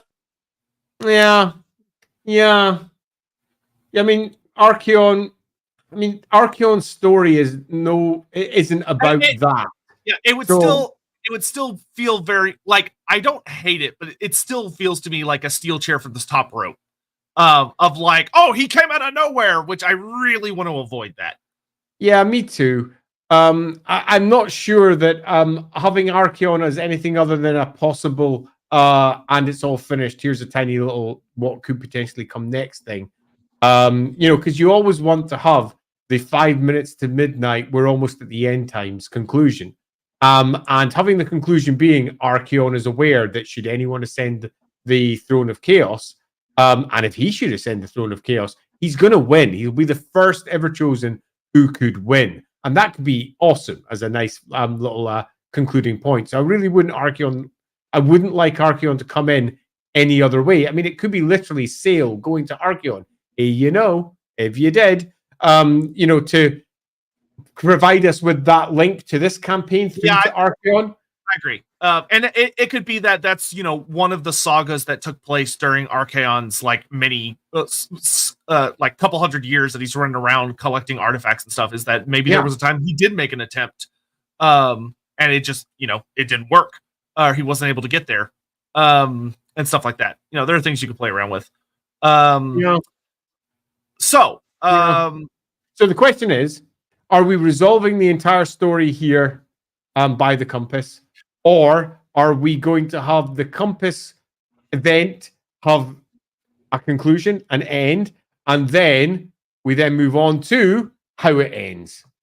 So I'm going to be honest, of that, as much as I feel the genuine deep temptation to have a fifth book, I feel like the original story and the way that it would feel, that it would be meant to be told, would be its 4 books. Yep, I agree. And I totally agree, in fact. It's what my personal inclinations sit on. And I think with that in mind, I really, what some people recommended in the chat, the idea that Sail is constantly showing up at these stories, he constantly is showing up at the epilogue of every story, which he does, and especially in the TAMURKHAN'S story, of that, I really like the idea that he's gathering bits of the brothers as they die. And what he does, and you don't necessarily have to resolve that even, of you could have it of the epilogue is what is he going to do with those bits and kind of leave it as a mystery for people just to speculate on. Or I also really like the idea that he is denying these pieces to the dark gods. He is stripping them away, removing them from the great game. So but we're looking to conclude the whole story here. We're not really looking to pull a rug out and say, but we've got something else that could come. So each of those stories were concluded without necessarily denying anything, although you could argue that Sail was responsible for Nurgle's failure. Doesn't actually matter, because he wasn't, because Nurgle was going to the wrong place. What he wanted was a bit of Nurgle. So that would be ultimately, what's he wanting these bits for? Yeah, so why? And if the story... Yeah, totally. If the story is someone wants to ascend the Throne of Chaos, Sail is either doing one of two things, trying to support that or stop that. If he's trying to support it, someone else or himself wants to go on it. If he's trying to stop it, then the Nurgle bit, he's done nothing. He's literally done nothing. So I would suggest the only thing that makes sense is that Sail is attempting to try and help somebody get onto it somehow. That doesn't necessarily mean he wants it to succeed. For example, if he knows that Tzeentch has already succeeded, and Tzeentch succeeded because he had taken on a certain level of power that it currently doesn't know that it needs, and on this return, it gets access to bits of Brother that have been brought by Sail, allowing it to potentially have the power needed to get up, that potentially breaks or opens up the whooshing compass, allowing him to potentially go, and Sail can then do his big betrayal to stop it or whatever else he wants to do. We need it to be directly attached to what Sail's doing, potentially attached to those bits of Brother that he has, and attached to our Tzeentch champion who has already succeeded. So giving Sail potentially the information required from the first time that he did it. So Sail can be a very either old or alternatively knowledgeable character who has been given access to that piece of information and knows that the Tzeentch brother is going to fail. That then gives you what's his motivation. Does he want someone to ascend? Does he not? Or does he just want the Tzeentch champion to die, finally, so that he never has the chance of his ascending? And the only way to do that is to actually have the Tzeentch champion almost succeed again or something. There's like a story that dangling there, looking to be finished, but I'm not quite sure what the best way of resolving it is. I almost would wonder if like his goal would be to disrupt the whooshing compass in the sense of allowing the demon princes to do as they wish, but not letting anyone dominate the throne. Of walking that difficult to land thin line, but Sael lands it. Yeah. Like there cannot be a king on that throne. There just cannot. That's a bad situation. But the compass needs to be cracked. Why? I would think to free the princes, like to make it where the compass no longer has that. Like it still relatively functions so that Cathay doesn't just instantly die, but so we want the whooshing compass. If we are going for the Simpsons option, and by that I mean every episode starts as if none of the episodes really exist, or at least that's what it used to be before it started developing stuff. So basically, we want Cathay to end with the whooshing compass in place. We want Cathay to exist as Grand Cathay. We want the army list that we've added to this book to stand, so people can now use this particular army, which means that we want the story to be suitably epic, suitably massive, possibly cracking the whooshing compass, and possibly requiring the Emperor himself to put it back together again, which could be the last act the Emperor will ever be able to do before effectively almost falling to the fact that the compass is open. That could be it. That could be what Sail's looking for. Taking the Emperor out. That's what it's attempting to do. To draw the Emperor out from above so that the Emperor does his big last act. Yeah, I like that because that would tie in well to, okay, Ursen's been removed from play. Kislev is vulnerable. The Emperor is now removed from play. Cathay is vulnerable. The Empire, events are in motion where it's devolving towards civil war.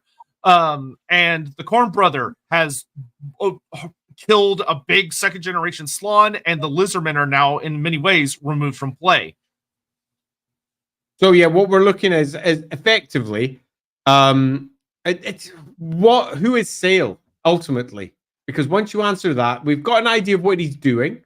He is attempting to remove the Emperor from play. He wants the Emperor to no longer be there, but he doesn't want anyone to ascend the throne of chaos. Why? I mean, if he's looking for chaos to win, then surely having one of them ascend. Question I don't know the answer to. Yeah, quite. That's ultimately what we have. So if anyone out there has got a really good idea for exactly what Sail is up to, now's the time to really drop it into the comments. No, I feel like that's the last big thing. It's the last big piece that we've got left. If we can get that in place, we've pretty much got it all. We know what the Throne of Chaos is. The Throne of Chaos is the ability to control the winds of magic and all the demon princes that have ever ascended. It's a very different position to the Everchosen. The Everchosen is someone who leads the armies of chaos to destroy the world. This is somebody who will lead the demonic hosts. That's ultimately what it is. It's what Be'lakor was supposed to be, but Be'lakor got cursed up to the gunnels. That's pretty much it. There's nothing more. We don't need to add any more details. And the brothers believed they were destined to do it largely because of dad and prophecy, for one reason or another. Maybe the big question we should answer is why them and not someone else? The obvious answer is one that was perhaps suggested earlier, which is maybe the Be'lakor is related to them. That seems a bit weird, though. Or Adam's suggesting? Adam's suggesting that what if Sael actually is the great Kurgan himself? He never died. He's just been cursed to languish on this planet, watching his sons all this time. And this is him bringing their story and his to an end. Well, maybe the great Kurgan was told that that you need something there.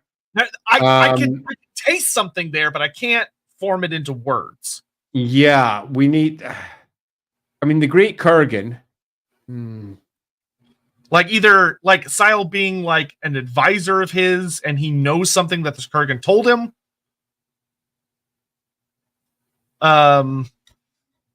Sael just wants pure chaos with no one in control. True chaos undivided. I mean, Jacob brings up a point.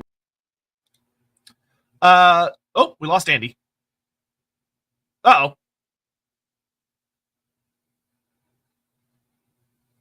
He'll be back. Oh, there he is.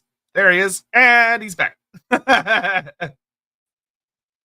So that was rather annoying. I accidentally pressed the back button on my mouse and just backed out of the website. Jake, that was the point I was about to bring up. Be'lakor does have a lot of kiddos. He does, but yeah, they're slightly different. But yeah. I mean, yeah, it could be revealed that the Great Kurgan was one of Be'lakor's potential Everchosens. Yeah. Actually, yeah.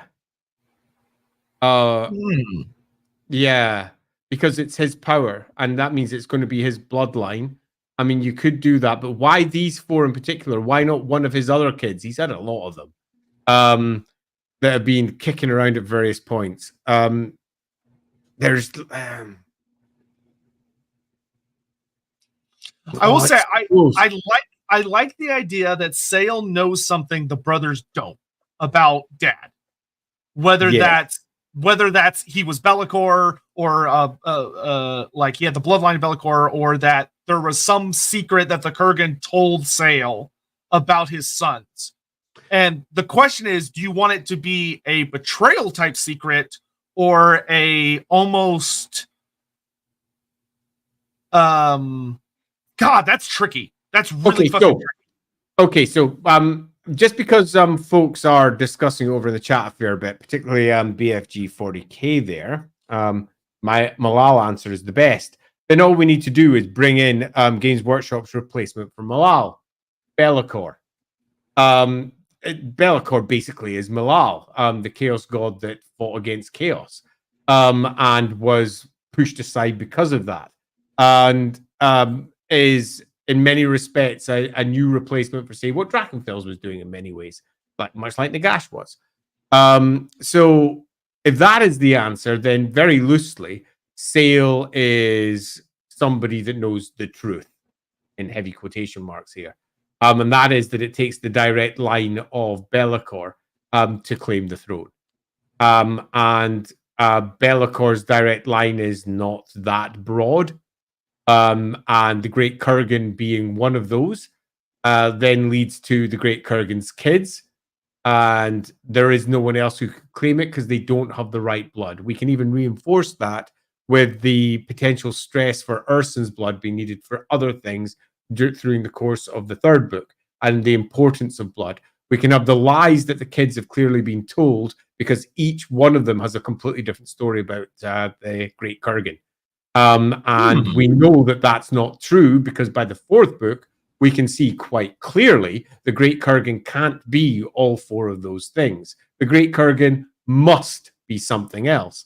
And then by the end, as we hit here, we find out that the Great Kurgan is ultimately someone who's cursed no longer to be allowed to sit on that throne ever again. But one of his kids could.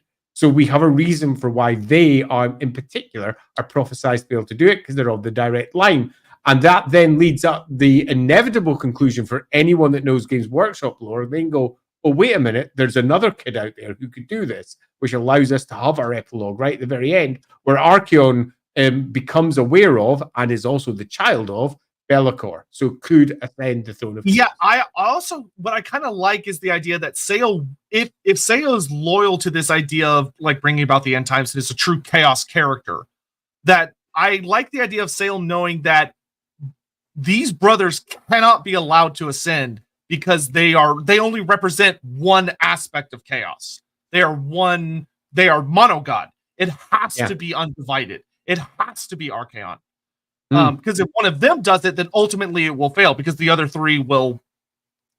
I mean, this is basically the 4 Chaos Powers attempt to try and take something that was granted with the power of all 4 of them, and this is their attempt. I like that. Yeah, so this is each of their attempts to try and do it, and Sale is there to try and keep them all off, because he's ultimately an agent of the end times. You could argue even he's ultimately an agent of Be'lakor.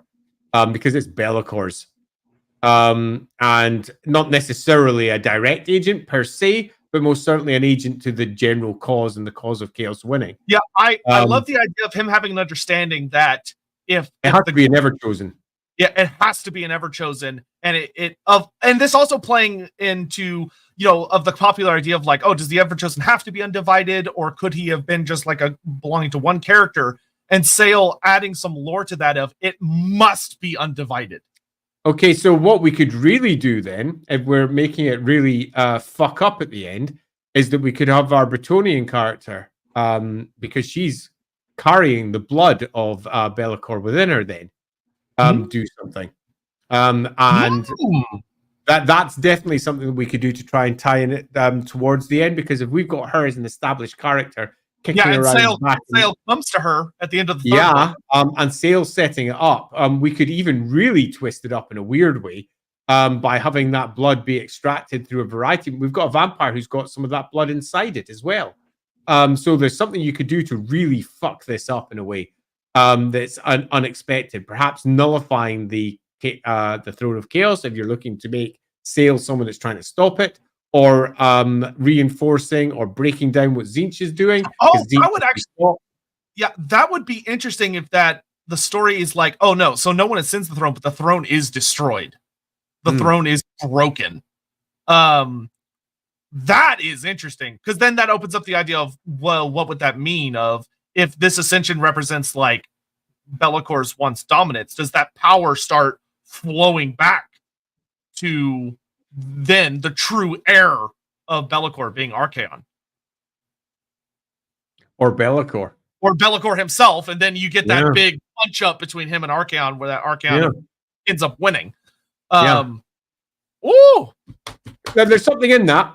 There's something there. So, what we're looking at is, generally speaking, a conclusion to the entire story, which has our Tzeentch champion understanding that it had already succeeded and ascended, but had been stopped in the process of becoming the demon lord of all demon lords, and was cast down into the rivers of death by the Emperor. It returns and becomes aware of what it was once more, all jacked up with a variety of crystals, providing it with extra power. And realizes, perhaps because time limits are not well suited, Cathayan armies are coming, other dragons are arriving, it doesn't have the power to crack open the Wuxing compass. And it's desperate to do so before the other dragons arrive. The Emperor, for reasons that no one understands at this point, isn't coming down. Neither is the Moon Empress, giving them effective control of the palace and control of the compass, but a time limit which is ticking, which is what Sale interrupts with. Sale interrupts with, there is a way to crack it open, and it's with the blood of Be'lakor. And I happen to have chunk, the blood of your brothers right here. And with this, I think we can crack it open. That gives us a reason for Sale to be there, a reason for the whole thing. They crack the whole thing open. And that's enough to cause the Emperor to possibly shift if we want to have a Deus Ex Machina that we're trying to avoid.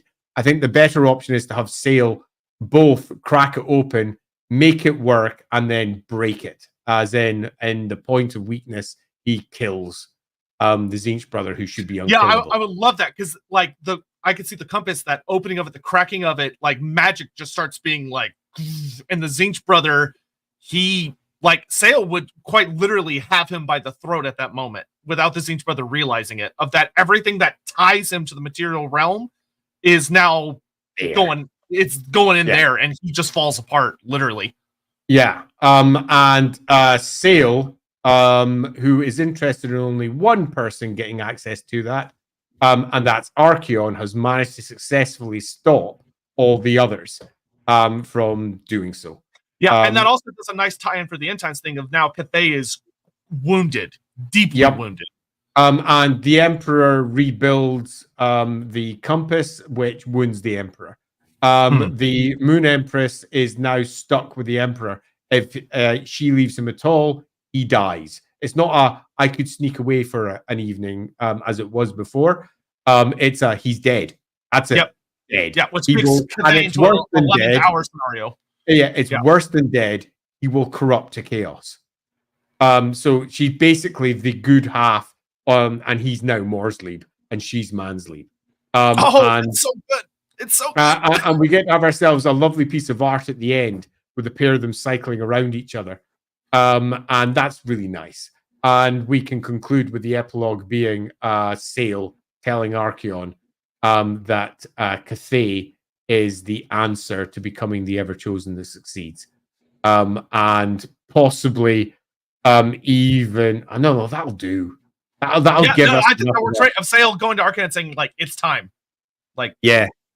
So, yeah, so that does everything. That also means that we can have Sale being effectively, he's an undivided champion. He has no faith to any of the Chaos Powers. None of them. His faithlessness isn't because he's necessarily working. He's a betrayer. His faithlessness is because he is a true undivided champion and ultimately a supporter of someone like Archeon. I love that. And that only took us 4 hours. Is that all? Oh, man. Oh, that was a bit of a roller coaster ride. Yeah, that was super fun, though. Okay, so that is our hypothetical story for the Throne of Chaos. Yeah. That is super interesting. So let's conclude with a thank you for even coming all the way through this. The final slide. Holy crap. So thank you so much for bearing with us for 4 hours plus the previous 12 hours. Yeah, so about a 16 to 17 hour runtime. It's about 10 hours that we had on top of that discussing the other 3. We have done quite a lot on this individual subject. And we have come at the end of it with what we feel are 4 books, because we're including the Nurgle book in this, that could have come from Forge World. We have decided to purposefully not do the books that they would have created. It's very easy to just go grab that. I think it was a Cornate Dragon. Was that one of the models? Yeah, we threw him to just jump on that and run with it. No, we've decided to go entirely original and taking everything that we know about Warhammer into account, not just what was known about Warhammer at that point. So we have dived deep into Cathay, for example, as one of the routes with the Total War version of Cathay rather than what Cathay was at that point. But we have been very careful with sticking with factions that definitely exist.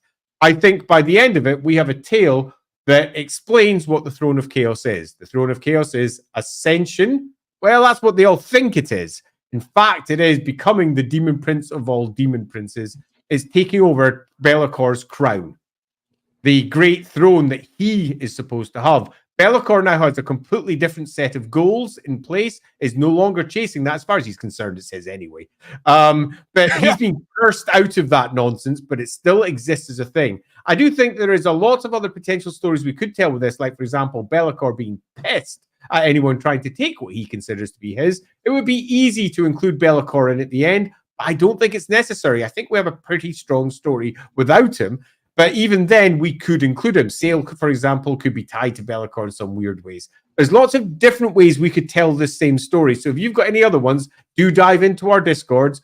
Do drop in your ideas. Or if you like the ideas we've had and you think of something else that could make it better, go throw that over so that we can all chat about. A great post this stream thread, especially in the LAWhammer Discord, especially there, where we'll be chatting about all this. Yeah, damn straight. This has been, I think, one of the most unexpectedly enjoyable streams, or at least group of streams that I've ever done. I did not expect this to be as much fun as it has been. No, as we said on more than one occasion. Streams, I was like, fuck. Yeah, totally. This has been awesome. And if you've got ideas for other things that we could do, both on Sotek's Discord and over on my Discord, there's places for just chatting about Lorebeards. Dive in there, share ideas, because we're going to do something again, not necessarily anything close to this, but we will do other things. Go share your ideas, because there's a whole lot of stuff that we could also talk out in a variety of ways. This has been super, super fun, and it would not have been the same if you hadn't come along and thrown all the cool ideas up on the screen.